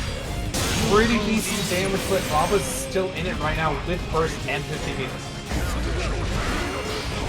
Nice flash start, forcing the burst out again from Baba at a spot he probably didn't want to use it. No blue wall saw on deck, so it has to be extra fake with the resets. The gigantic guy was still there, double parked up in the corner. The last hit allowed to extend to the heat knuckle, but MJ has 100 meters to work with. How it's going to be really tough to deal with. Throw RC will close it out. And not if you go for a burst fake that Baba didn't even have to show you. No, MJ, not like this. Okay, double misfire. Gonna close up that first game. That would have been really sad. Yeah, that would have been an interesting way to lose the round and then probably the game. But MJ closing it out. It's important. It's important when you're playing a character like this, I feel like, to actually get the momentum early on or to get a game so that way you can have some buffer room between, like, if you do start losing or feeling like you're getting counterplayed. So let's see if Baba will figure it out, or if MJ will continue sort of making it look pretty good for themselves. Okay, no punishment on the speed, but instant overhead gotta be blocked. Go, both players out of burst already. But yeah, like you said, I very much agree. Johnny, especially the character that can really run away with sets, and against a character like Pot, who can really make you hurt when you're not running away with a set, it's going to be really important for MJ to keep up this momentum, going for a bit of a throw bait there with the dash and Senga. Baba not falling for it. There goes the mash. Here comes the accepted pressure that got backdash and out of immediately. The name of the set so far has been Baba just hasn't really been able to play the game. There we go. Good hit, hard knockdown this time. MJ had no, but still sends the throw. Is super aware. What's happening is that Baba's going for sort of hammer fall to frame kill and get some distance closing, but the spots that he's doing it in a lot of situations where MJ's being active on defense is when they're a bit fake. Either they're a bit too far in, or the recovery's a bit too slow to get a meaty that's real, and MJ's aware of it every single time, is making Baba really hurt for it, as we get another super hard knockdown in favor of MJ, who's on track for a quick 2-0 lead with another perfect. Yeah, good resources here for Baba, but like, Johnny's not the kind of character where this kind of comeback is easy, because he's full screen, he can just keep pressuring you, just going instantly for the vault into card and getting a perfect, a 2-0 lead very, very quickly for MjKurase, and the Johnny just looking so clean right now. Yeah, looking super strong. Wow, I can't even. It's just been one-sided dominance. Like I was mentioning earlier, Baba, the thing with Pot, right? You have the defense, right? You have the health, you have the resources. But if you can't use that to get your game plan started on offense, as MJ is showing, you're going to end up losing. And Johnny, as I said at the very beginning of this set, such a good character at locking a lot of those options down because he has so much consistent access to guard crush using the card pop. But there we go. Baba gonna hammerfall straight through that. Hammerfall PRC, YRC from MJ to avoid the mix-up. There goes another hammerfall from Baba, getting a lot more aggressive now, resetting with a hammerfall break. Here goes the Garuda. Now Baba finally on the offense, and instant results. Charge just, it's he got the shift kill here. Jesus, Johnny is so healthy. Yeah, he's really got the health on, doesn't he? And then he can just backdashes out after that. It's just so safe looking in that situation as well. Nice catch on the backdash for MJ. Still a big kill to find. No meter to really work with, but maybe the wall break here. Ooh. No, not going to get any hit off of that, but able to escape. So good round from Baba, even at the end, figuring out the right option to win. And yeah, you can't do that against Baba. He's got the armor. Oh no! Oh, nice pickup. Recognizing the tumble state on the meaty Garuda was enough to get that 5K. Tapdos getting blocked.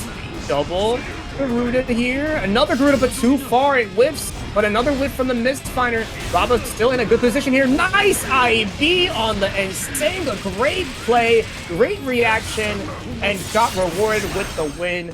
Baba finally on the board. Yeah, not only was he closer, it was more minus, so Just a great throw punish and a good win from b.a. Not going down 3-0, not going out without a fight right now. MJ still up 2-1, but that lead is in danger because that was some really, really solid play from b.a. Yeah, no, absolutely. b.a finally getting the offense going. And yeah, literal instant results. Epic win, as the streets say now. There we go. Blue Wall Assault. Nice 2S, 5H for the hard knockdown. Resetting again. Double Garuda. Old Slash going to hit. That's huge damage. Holding the misfire stance, but that's not going to save you from the slide head. That's Gigantor into 6H. Another 6H? Oh, didn't even get it. But got the hard knockdown. MJ barely alive here. Yeah, and getting caught with the backdash 2S. Really, really good at that. I feel like MJ has been doing a lot of these long-range options that just actually aren't that good against bot. And one of them is that misfire stance. Just tends to, you can just do slide head on reaction, and sometimes you're getting, like, it's risky, because if you get caught and you get put into this situation, it's very, very bad. Lost range. Alright, can you get that 2S? 2S yet again. Ramlethal actually confirming, so... Oh, you're dead. Yeah, you are dead, aren't you? No way Johnny lives this, please. Thank you. Wait, hold on. Hold on, Hollow. It's 2-2. What happened? Potemkin happened. b.a happened. Potemkin. Yeah, b.a got fine. Literally was out of offense. Nothing getting started for 2 games. Got started a single time, and all of a sudden, this is a game 5 situation. This is one of the fastest game 5 sets I've ever seen. Both players, every time they won a game, it was in extremely dominant fashion, one way or the other. So who's going to dominate this final? We'll see. Ooh, big 6K hit. Oh no! That's terrible for NJ, but b.a can take full advantage of that. Nice reflection. I like how NJ dealt with that situation with reflect. And, oh, but the hammer fall too strong. They have 50 meters. Well, so they could have gone the wall break there, but they just chose not to. 5D.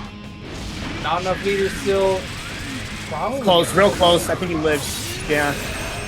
Johnny, the jellyfish pirates, giving him proper meals, 3 meals a day, but it's not going to save you from a JS. b.a, after being behind by so much, is now on set point here. Goes for the aggressive pop buster on the round start. Doesn't work out. Hammerfall breaks the last second. MJ is looking to be patient and look for a potential punish, but missed out on a big opportunity. Slide head, but gets hit by the 6K and Sanga. Great awareness from MJ to get that worked out. There we go. Nice overhead on the instant overhead with the misfire. Confirming into the Joker trick. Hard knockdown, but b.a has that 50-meter haul. It's going to be scary. Ooh, they do, but they unfortunately go the opposite way of the... Okay, I didn't matter say that they didn't have the corner. They have this confirmed right now, and now it's game 5, last round.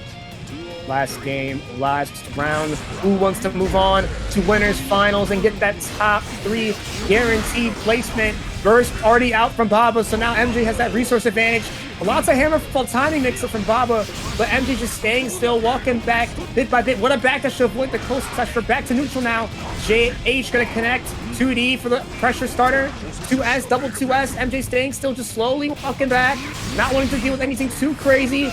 It started with the Vault PRC, but good piece for some b.a so far. Double close slash avoided. R/5H. Good hammerfall to check the gap. 5P goes for a tap, but a little too late though. MJ gonna take full position with a nice combo. Hard knockdown. b.a has the resources yet again. But are we gonna deal with them right? Deal goes in with the double misfire low, but good blocks from b.a. Far slash. Oh, with the delay on the TK will close things out. MJ escapes with his life and avoids the reverse. So we'll see if they're going to be able to take it over them this time. Alright, so this is a run back. Yeah. Low set. Nice backdash immediately. Setting up where the strikes are. No tight rope just yet. First. No backdash to get tight rope yet. Oh! Yeah. Big, so big. Love this pressure. No hard knockdown, no. SK still has the resource advantage. Going in only for a little bit though, because Redtro has that positive bonus. Close slash gonna connect and punish so heavily here. Look at the health. But nice block on the tap does. SK had no resources to keep it safe. So full Tyro combo. They go for some Oki. Cross-up gonna connect. One more chance here. Good cross-up block. YRC. Now SK with an advantage. Goes for the Pop Buster. It's DP'd out though. 2K2D. Try to Pop Buster in between the block string there. Didn't work out. But Redtro still dropped that pressure at the last second there. Nail biter first round. Yeah, 1 health in a dream for Eskipto. So Redtro is definitely going to be kicking themselves after that. But Eskipto still solid active defense here against Chipp. You're trying to prevent them from getting too far into that strike throw loop. But right now, Redtro doing a great job of getting in. Of course, Eskipto with that armored hammer fall is just such a big Ooh, using the BRC to enforce a mix-up while also staying safe to the burst. Has 50 more meter to work with the same setup. 2K gets backdash, but you're not away from the pressure just yet. Eskipto running it down and getting game 1 in a straight set victory. Yeah, I feel like Redtro is always they're so close in these rounds, but Potemkin, he has so much health, and Eskipto does a good job of analyzing like what they got hit by and being like, all right, they're probably going to try to keep mixing me, or they're probably going to run up for the strike throw. I should probably hit my 5P or my interior here. Okay, good. Aggressive run start for Redtro. Looking for the nice pressure. Oh, rope pressure. Use 3 moves there. Have you seen those hitboxes on those Tyro moves, by the way? They're gigantic. Yeah, they're gigantic. They did not change them from when they were wall climb moves. Okay, so they're like some of the best moves for sure. Oh yeah, especially, and there's super plus on block and letting Redtro set up for the Zanzaroga finish. I'm not sure if this kills though, and it does. That's Nice. Wow. Does a lot more damage. It's so hard to tell if it's gonna kill sometimes. Pot is pretty healthy, but Redtro's still able to make it happen. Got a good lead now, has the burst advantage, but not for long though. Gonna be even after this, but now Redtro spends it up around though, so might want to make this back before the 3rd round, or maybe close the game out. That'd be even better. JD gonna catch into another counter and command grab from that as well. Super scrambly offense. Nothing really comboing. And there we go. Eskipto getting the hammer fall off. Pressure beginning again. Baiting the resource with the BRC pressure. It's a big pop buster. A little bit of health left, but Redtro gonna gamble it all with the DP. Full combo. Yes. Wall break. And now Eskipto once again resource advantage. Oh, threatening JH, forcing the burst out. The Ganarkai just go for one last mix-up with the triple jump. PRC on the Alpha Blade, but messes up at the last second. Eskipto gonna 5P trade to bring us to round 3. So good from Redtro. Didn't end up working out, but yet again, an aggressive offense here. And Eskipto taking advantage. They found the right knockdown here into the corner, and Redtro is deciding to play very patiently.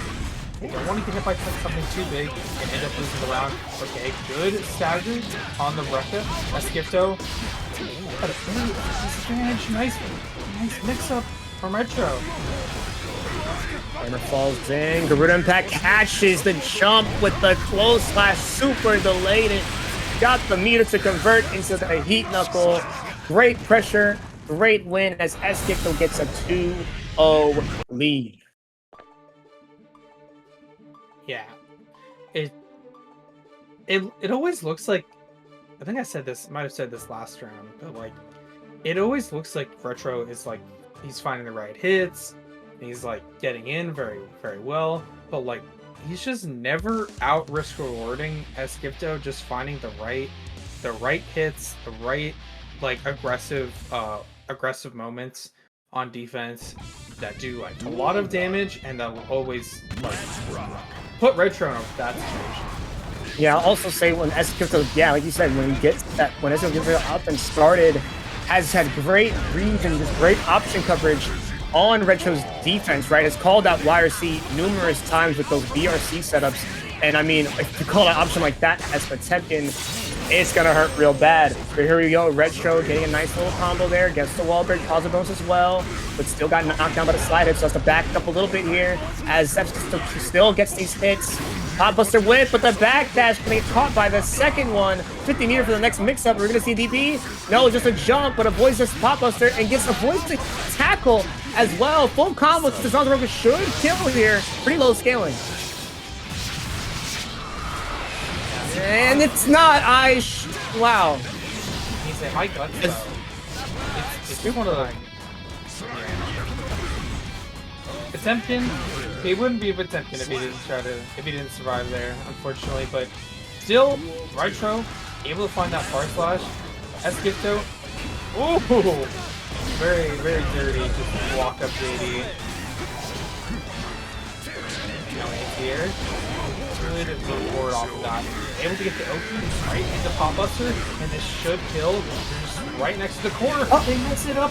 One health and a dream right off of Redtro. They can't take any hit because any hit will kill them, and that 5P into heat tackle will end it.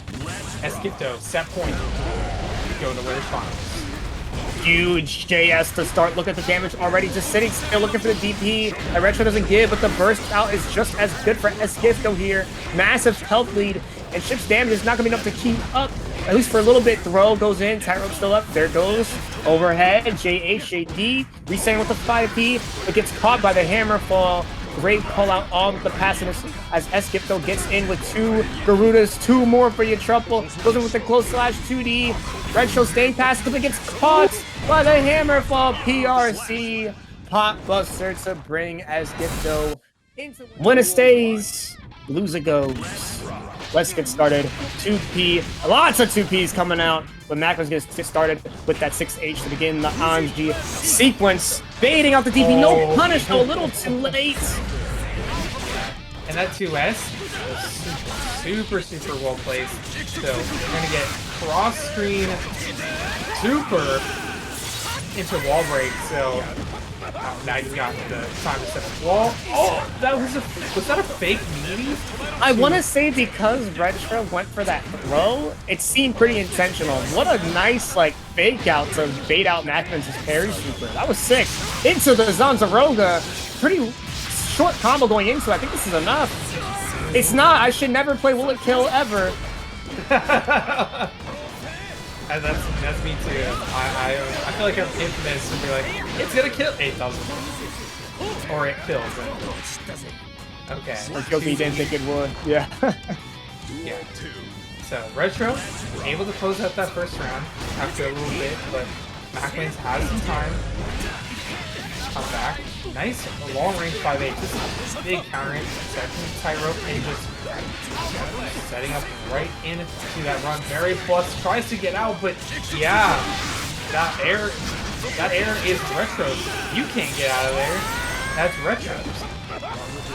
Redtro dominating the air space here. Going for the clone. Fujin, Nagoriyuki gonna connect. That's a full combo for MacMens, converting into the Chorus Super. Not a lot of damage, and Redtro with just under 100 meter has multiple ways out of his DP as well. Backdash 5K gonna catch. Looking for the wire. C. MacMens not giving it, and the throw should be a no. Drops it. No. Burst full out. You gotta win this round. No. It lost. Redtro, that was your game. MacMens. Now they have full burst as well, so Redtro. Probably they're gonna have to play this a little bit. They still have to play normally. They can't get too impatient, and this round is looking super good for them. But like a 3 block means that MacMens is gonna send you a Karasa screen into that wall break. Absolutely, that chunk of damage this time around. Redtro with 50 meter, spends the 50 burst instead for the reflection kill, but it goes nowhere as MacMens sets up another Chorus Super for the wall break. Not as much damage. Chipp does have decent guts, but now in a guess for game scenario, Fujin gonna connect. That Shin is more plus than you think it is. Redtro, MacMens gonna be taking the first game here, 1-0. Yeah, you press a button in that situation because you're like, oh, it's only this plus. There's no way their buttons will beat mine. And then you realize that they're after that, they're very well spaced to press any button that press 5K or press // and they'll both beat your button Yeah. Being +1. It's one of those things. So MacMens capitalizing upon Redtro's mistake, but not destroying Redtro right now. Redtro on an aggressive start, even bursting out of that combo. Oh, nice. Charge the Fujin for the double. Not what we see too often. Honestly, forgot he got that change. And then grab from Redtro. Full comp. We're going right up the walls. We get songs over here. Yeah, we do. I'm not sure if this kills. I'm not even going to call it this time. We'll just find out right now. It's not. And got it in Saywood. Cross up gets blocked though. Oh no. No, just goes for the reset. Didn't believe this Carson would kill. I thought he was going to die from that. But DP from Redtro will finish off the round. MacMens going down one, but not out, as you can see right now.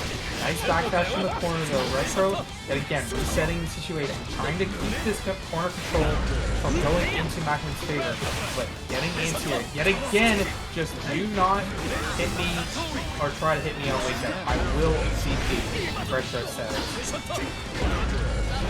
5K2D gonna connect and break the wall.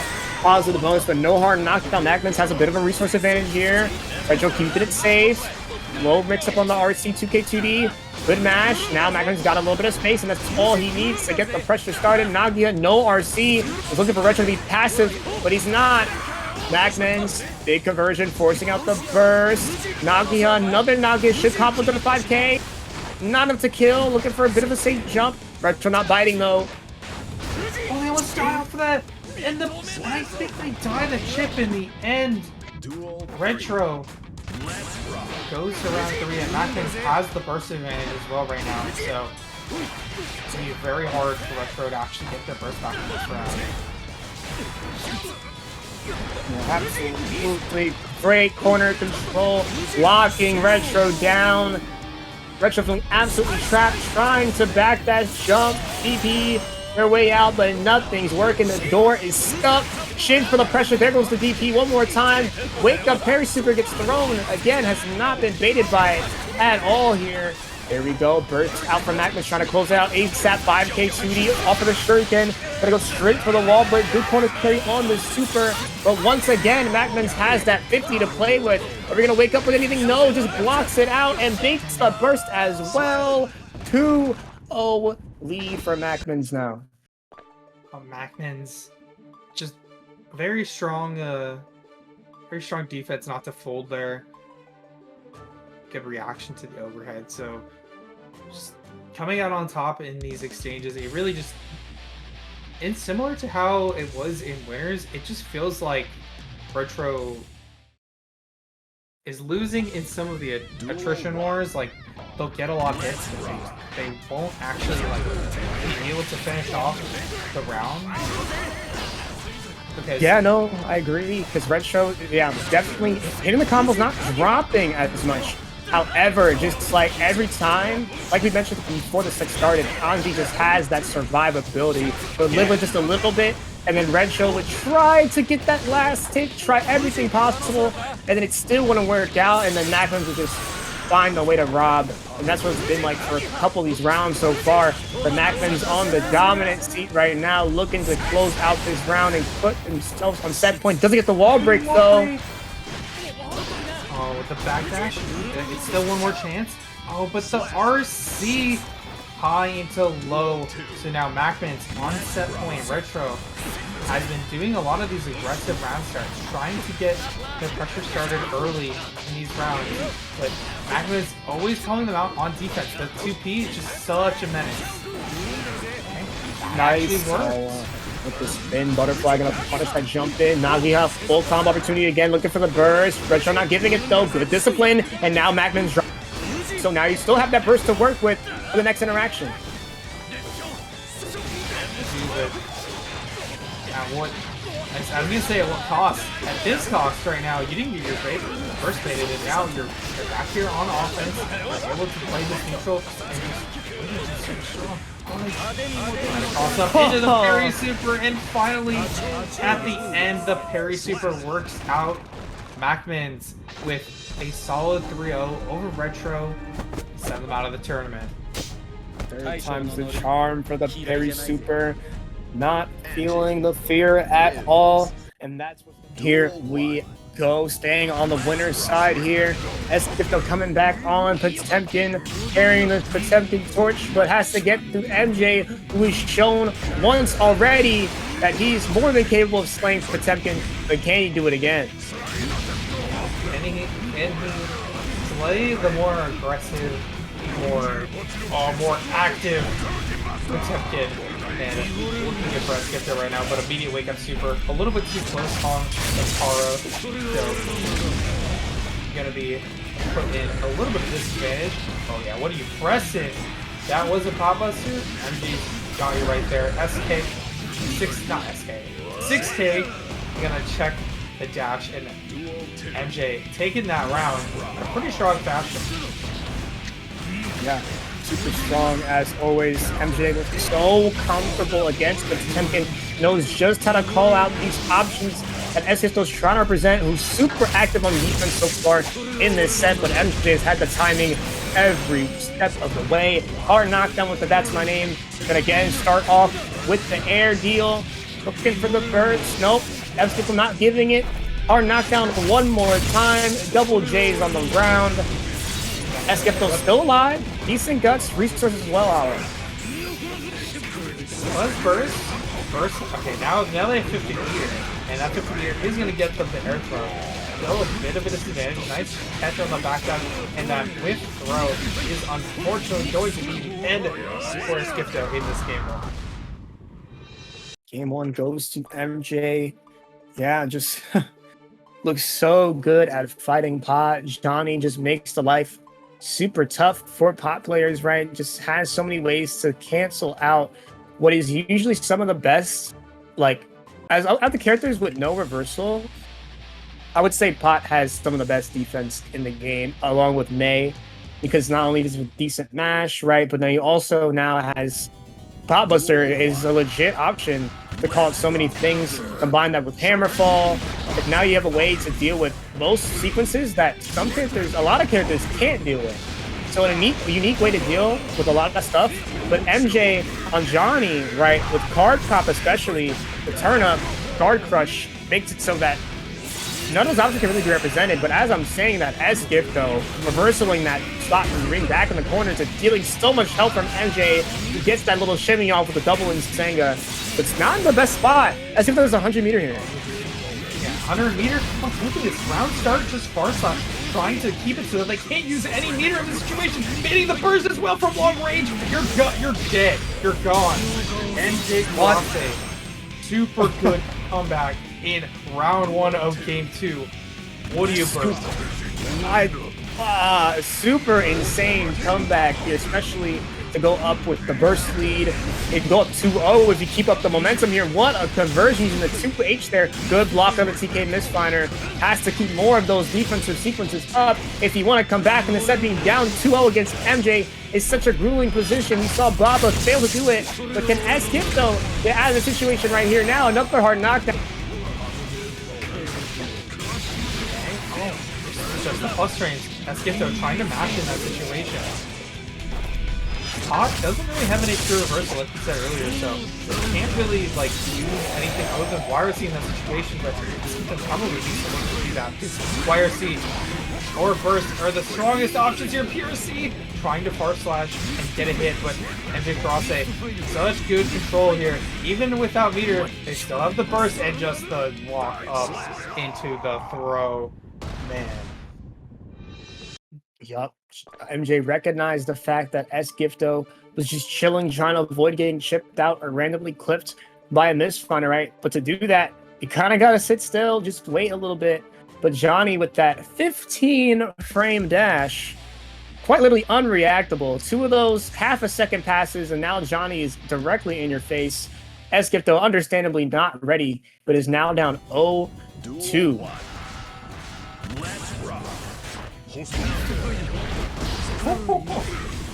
And the counter hit misfire is just like so good. 6K buffer, and it gets defeated by the block string of SonAceKeem. Oh, Pot Buster. Meters to convert as well. Skifto showing the signs of life here. 5P gonna save jab correctly. Super baited and punished. There we go. Skifto, the comeback beginning with the first step here. Let me keep it up.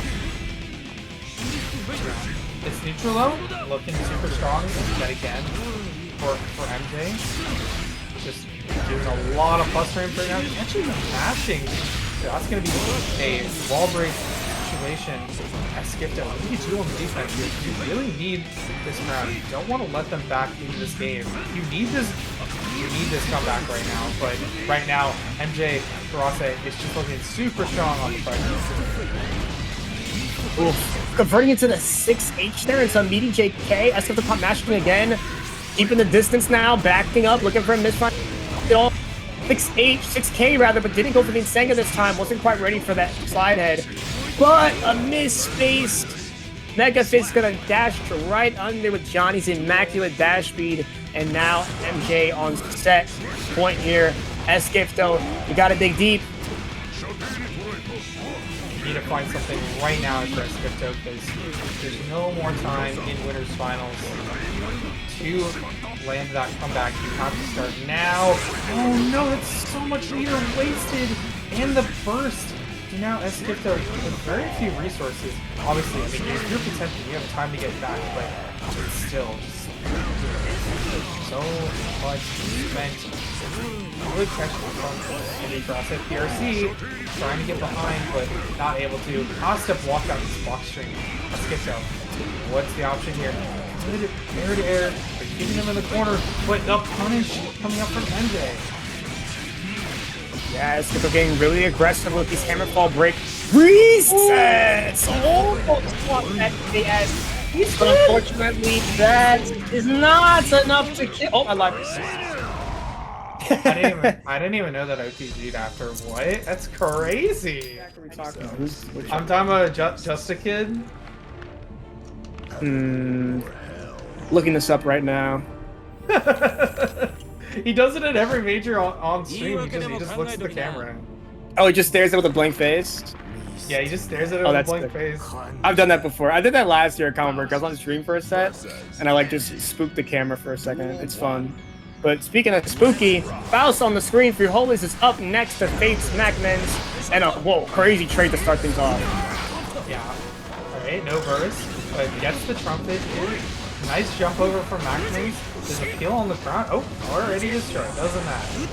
Right, nice pressure here. Look at this offense from MacMens. It's so aggressive. And they're getting so much done already. You don't get any hard knockdown. I don't think it matters. This is just going so well for them. Frijoles again getting caught by the 6P. This time it's not going to trade. Nice BRC to stabilize the combo. Great awareness, but misses the finisher. It's okay. Another 6P. Anji 6P has been the name of his first game, really stopping Frijoles from running away or getting in. Whip punish. And look at, we're already at the corner. Yet again, MacMens is just ready right now for these punishes. US getting stopped by the blue wall. This self-conversion. Going for the snip with the meters right behind for coverage, so it's okay. Ate his stun. He's on deck, but 100-meter offense from Anji. I'm going to see him come out. Has to deal with the butterfly. It whiffed again. A little bit of no mix-up there. Using the throw, so when Anji's all the way at the wall, like as close as possible on a throw, and doesn't OTG, Butterfly does not hit at all. So it kind of fakes people out. And it looks like, oh, I mean, Butterfly's gonna hit, now I got a hold. But then not only did it work for throw reset twice, but on the third time, MacMens used the fact that Frijoles probably was going to be ready for the third time, just went for a meaty anyway and caught the throw set. So what a great way to go up in game one. Yeah, just feel like showing some of that dominance right now. Frijoles is playing a little bit, might have needed that game to warm up a little bit after not playing for a bit, so we'll see if they can come back in this game too. Ooh, this is looking so good for MacMens. Burst, no burst on both ends. Big afro, so it's gonna be MacMens stuck in the corner, and then they can actually. Wonder who ate the donut. Doesn't really matter. Super to get the wall break and hard knockdown.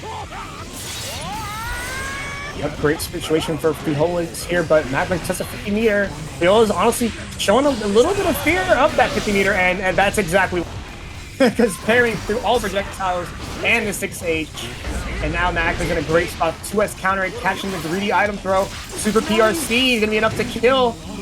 Nice job for Frijoles involing through that. So hard to react to. So good stuff to Frijoles getting that first round on the board. Looking pretty dominant in that game. Okay, that bomb is gonna mess up the combo. It does, and not gonna side switch though, so it's not gonna still on the offense. Gets that corner, but not for long. Frijoles trying to make their way out, and they're gonna do it. Oh. Actually, it was a combo off the lead, but MacMens made it to the point.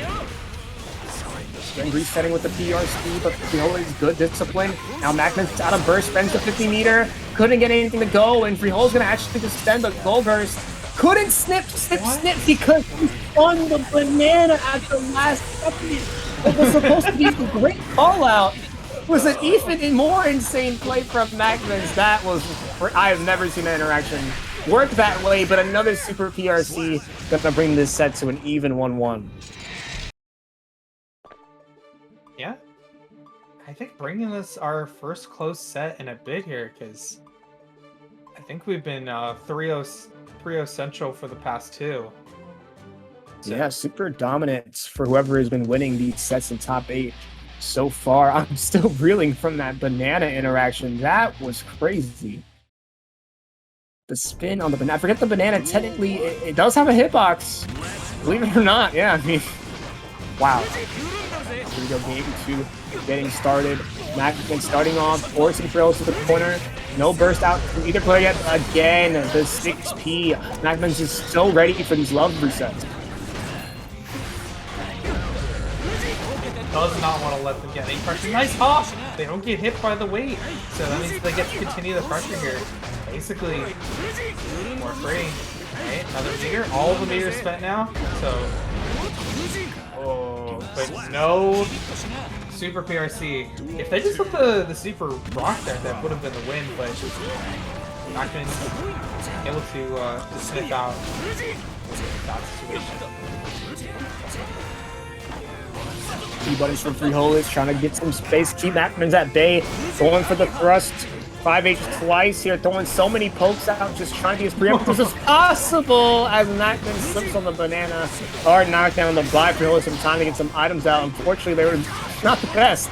Another banana, another trumpet. Oh, the RNG is not in Frijoles' favor. Spent it all in that first set we saw him in. They are truly paying for their bomb and bomb meteor and mini Faust sims. Absolutely getting straight Afro trumpet donut back to back here, but the Afro gonna work out well as we finally get that JD to connect. Mix, another 5H break. Gonna kill here. Frijoles looking to take the lead, but we're going one more round, and MacMens has the burst advantage for a little bit now. Ooh, like awesome scalpel, so it's gonna be some free item throws as well. So bomb into mini Faust, very good selection. So you're able to take your turn basically for free because of that mini Faust. Still stuck in a pretty sticky situation here. Don't want to get whip punished, but you can't really item throw because MacMens will advance on top of you. So MacMens has they had the Afro, so Frijoles went for the ignition there just with a quick jump with JD, but not gonna work out, and it's gonna be the kill for MacMens. 2-1 for them. Yeah, MacMens looking super strong. As always, the defensive mastermind that Frijoles has been struggling to open up and just get in on general. Like I was mentioning before this set started, spin being such a great nullifier for items that are supposed to let Faust dominate the neutral, like mini Faust bombs, hammers, etc. They don't matter too much in the face of Anji Mito, who not only has spin, but we also saw early in the first, or as the second game rather, the parry super also eats through all that as well, and there we go, another spin to eat through that 5H. Great start from MacMens. Oh, exactly what they needed, but unfortunately, MacMens had the right answer in the situation. Here's just not working out. And super for the hard knockdown. A fat chunk of damage to go as well. Frijoles with only the flex shield as the universal defensive option. Asta pretty much hold the situation. And the classic MacMens push it into the fake out Rin with a PRC to go into that low, baiting out the reaction check.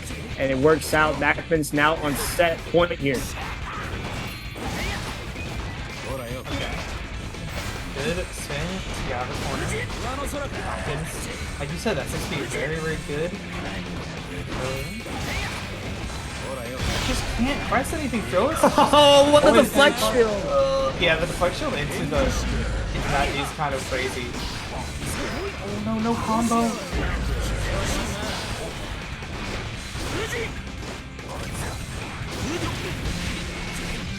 Asta stays on for so long. Fishing for the JD and finally reeled it in.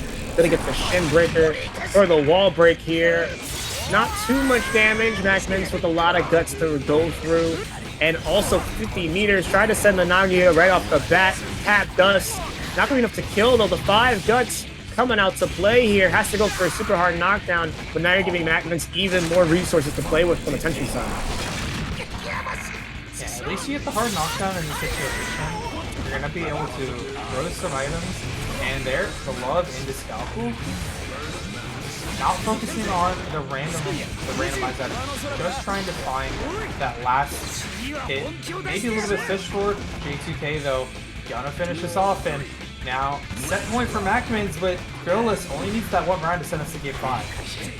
Absolutely looking a little more comfortable, keeping it patient, not swinging as much, and just go straight for the gold burst to whiff punish the 6P. Positive bonus can be great for Faust. You can get a lot more stuff on the screen that won't be as cut and dry for Anji to go through. Watch out, he's coming! So I heard him! Mini Faust on the way. MacMen's not paying attention. It's caught lacking, and now the burst has been forced out here. 5K to punish. JD gets blocked. But you're going to be forced into a reset. Mini Faust coming at the perfect time. Bananas, everything on deck. Forced to block the banana as well. Trumpet right behind. 2K2D. Afro on deck. Cross up there on the last minute, but good reactions by MacMens to defend that. And now has the offense in the corner as a reward. Pulled up right here, right now. No resources for Frijoles to work with. But still, this combo is super high scaling. He's going to live here. One more interaction. Oh, double shipping into the command grab. Crazy play. MacMens goes for the super, and it auto corrects. No way he turns around. 180 on the mix. That usually doesn't happen. Anji's parry super usually just. Duel 1. Both are in a bit of a higher stakes match. We'll see who's out on top. Just like MjKurase, I'm sure MacMens has played against a lot of Potemkin, but I'm not sure as much on the matchup because I don't really know what Anji players think. What I do know is that both these characters have high health and do lots of damage, and Eskipto is going to show it off real quick. Oh no, baiting out with the fake jump?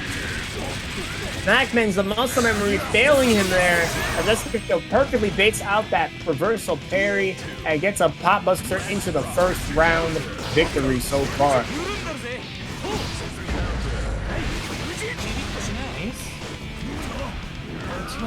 Doesn't catch the backdash. A bit too invincible for that. So, but MacMens still able to safely make it across the screen. Good air-to-air. And you're going to be able to get Asuka in the corner. Oh, but they didn't stay there, and this can always be dangerous. 50 meter and a dream. But I'm going to be able to use it right now. MacMens only needs one, and the far slash on the armor actually working out. Yep, going to a very close round 3. MacMens with a burst advantage. But a great start for SGift, though. Strike throw be getting super delayed close slash. But MacMens not falling for it. Backdashing at the perfect time. Full punish on the Pot Buster as well. Using the Wild Salt to spend. Once the wall break and gets it. Keeping the meter for the next situation, though. Not going to go for the hard knockdown. Both players with 50, though. I'm not sure if you want that against Pot. Hammerfall's so scary. But so is Fujin into Nagoriyuki. Has a great combo starter. Who gets an accidental slide swap. But goes for the Fujin to go under the burst. And make sure he doesn't enter the corner. Resource is gone for both players right now. Yeah, they're both playing with zero meters. Right now, it looks like SGift was coming out on top.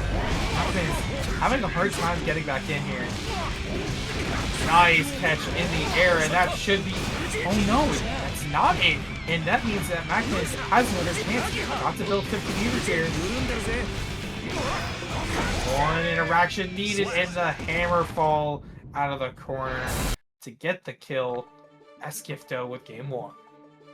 Yeah, very bold throw attempt from MacMens. The thought process was okay. The high, the low, all those are threats. SGift was probably going to want to be patient. Don't want to take too many risks. So I'm just going to throw it and end it right here. But instead of throwing, Potemkin ended up throwing the game. And now SQ's up 1-0. No, not SQ. SGift, though. I don't want to know what SQ will do on Potemkin. Thankfully, you don't have to find out because SQ getting started really strong with the Pot Buster. Close slash 6H. Almost got spun with that flick. But okay, there we go. Fujin into Naga. Going to eat through that slide head. Full combo is what I would have said if he didn't drop. But now here comes the throw. Butterfly OD, gonna hit meaty this time, faking out into the 2K2D. SGift standing up, now burst out from both players, but SGift has the resources to just keep hammer falling his way in. Nice confirm.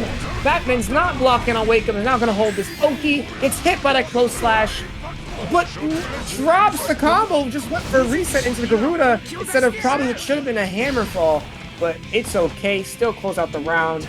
SGift, though, very important round win, being up 2-0 would be huge here. Yeah, and it's looking like it's going to be like that right now. SGift has MacMens in the corner. Good interruption. Knows that the delay is coming to mess with those fuzzy timings.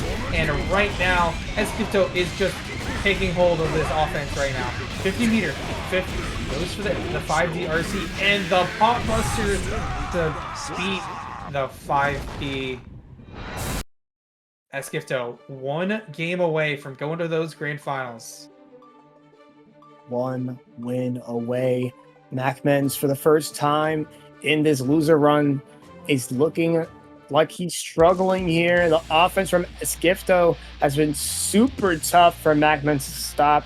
Remember, going into the set, so far in top 8, MacMens has only lost 1 game. So yeah, this is the first time we've seen MacMens losing in a set and losing 0-2 at that. But here we go, looking to make that turnaround right here, right now. Already got the burst out from SGift.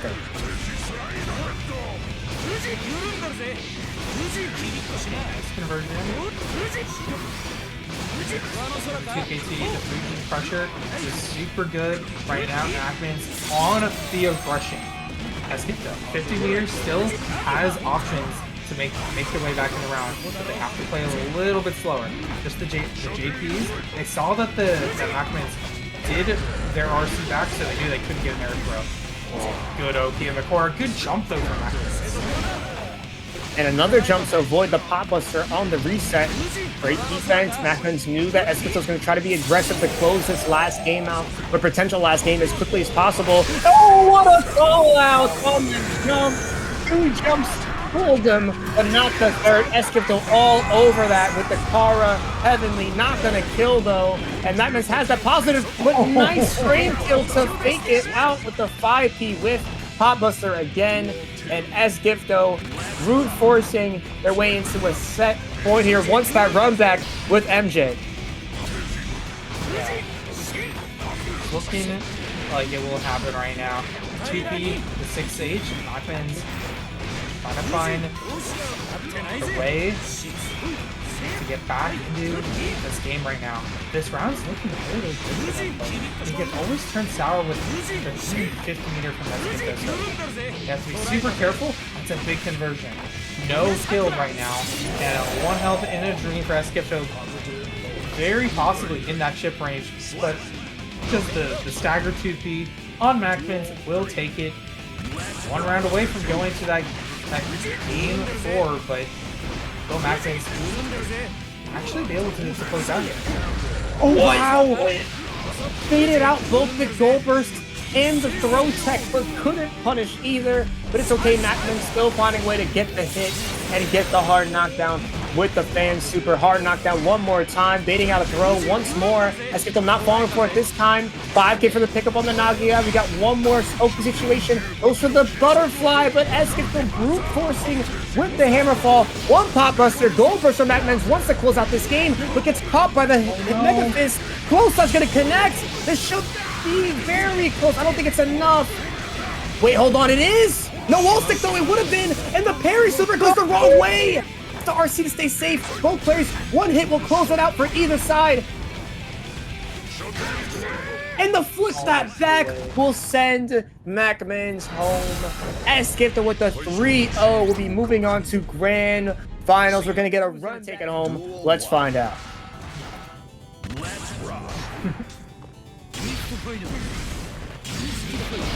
MJ showing why he's in that winner's side, super comfortable against Potemkin. Took out both Baba and Eskipto once already, and is looking really ready to do it one more time. But nice anti-air from Eskipto. Finally get the offense started. We've seen when the pots get in, it's been tough for anyone to escape. BRC setup, JH gonna connect with a free pot buster.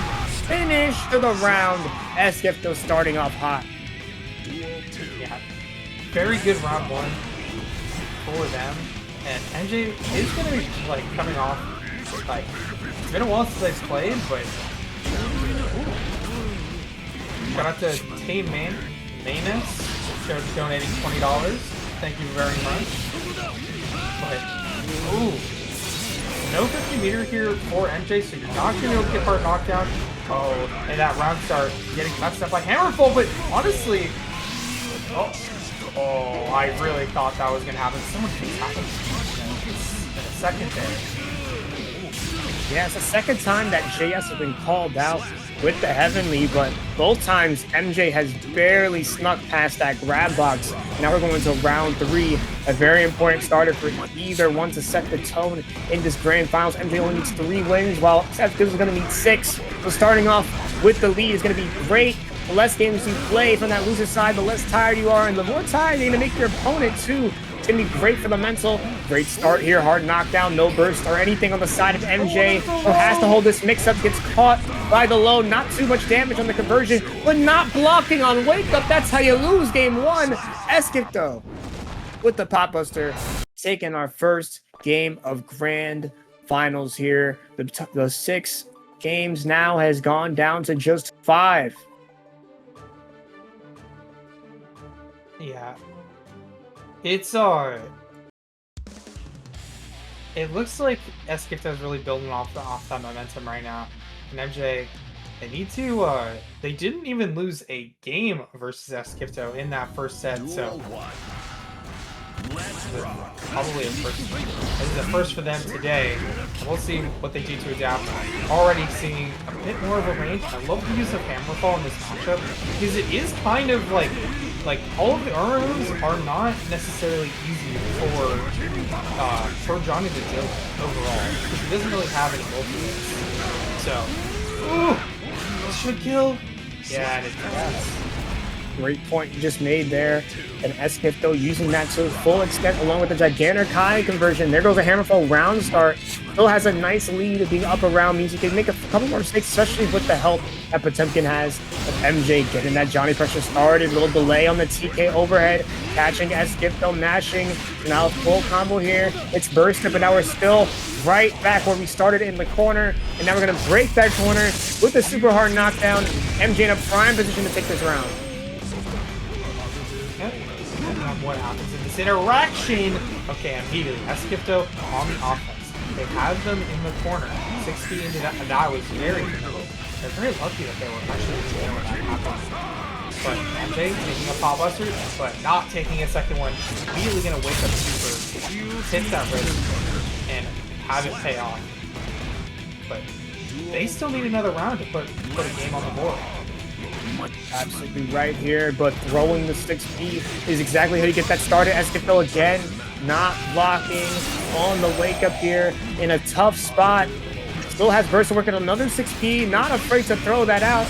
Doesn't want to hold a far slash or anything similar. But here we go, back throw from SKFL. This is how the robbery begins. Burst already gone from MJ, but a nice vault deal gonna force the same from SKFL. 2K2D. Close slash, here comes the card. Pressure, TK gets blocked. Great defense from SKFL, holding onto the meter as well. Hammerfall PRC, locking MJ down with the blocked knuckle. Lots of risk on both ends, but it's going down faster for SKFL. Goes an air throw. Great situation. One of the best air throw Oki in the game. Pot and gets the pop buster. Not enough to kill, but one more interaction will do it. 2D blocks. Shows the Mega Fist with no grow punish though. Vault faking out the deal. Hits the back throw. One more mix-up. Blocks overhead again. The flash gets the base. Hammerfall with the throw from MJ should be enough to kill. And it is. Yeah. MJ working real hard for that one, but ends up taking it in the end. SKFL really giving him a run for his money in that game though, and really showing that like this is going to be a close set. They're not going down without a fight, and they might even take some of these games away, or even the first set. But I mean, they also might take the second set too, you know, given that. But that's just how tournaments work. That is how they work. But MJ has time to get that download as well. Just even if you lose that first set, it might be bad for the momentum, but you still get that information, right? You still have time. SKFL have to keep the momentum up for 6 games, where you only need 3 at any juncture.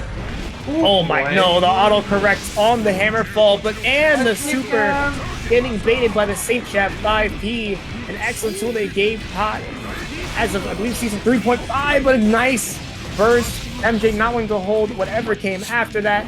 Nice throw. One more makes it should do it. Have to meet 2 meter, keep yourself safe. Uses the vault PRC. Low gets blocked. PRC to bait the YRC. Does it successfully and is now in a great position here. Doesn't have burst. Being up the round will make up for that.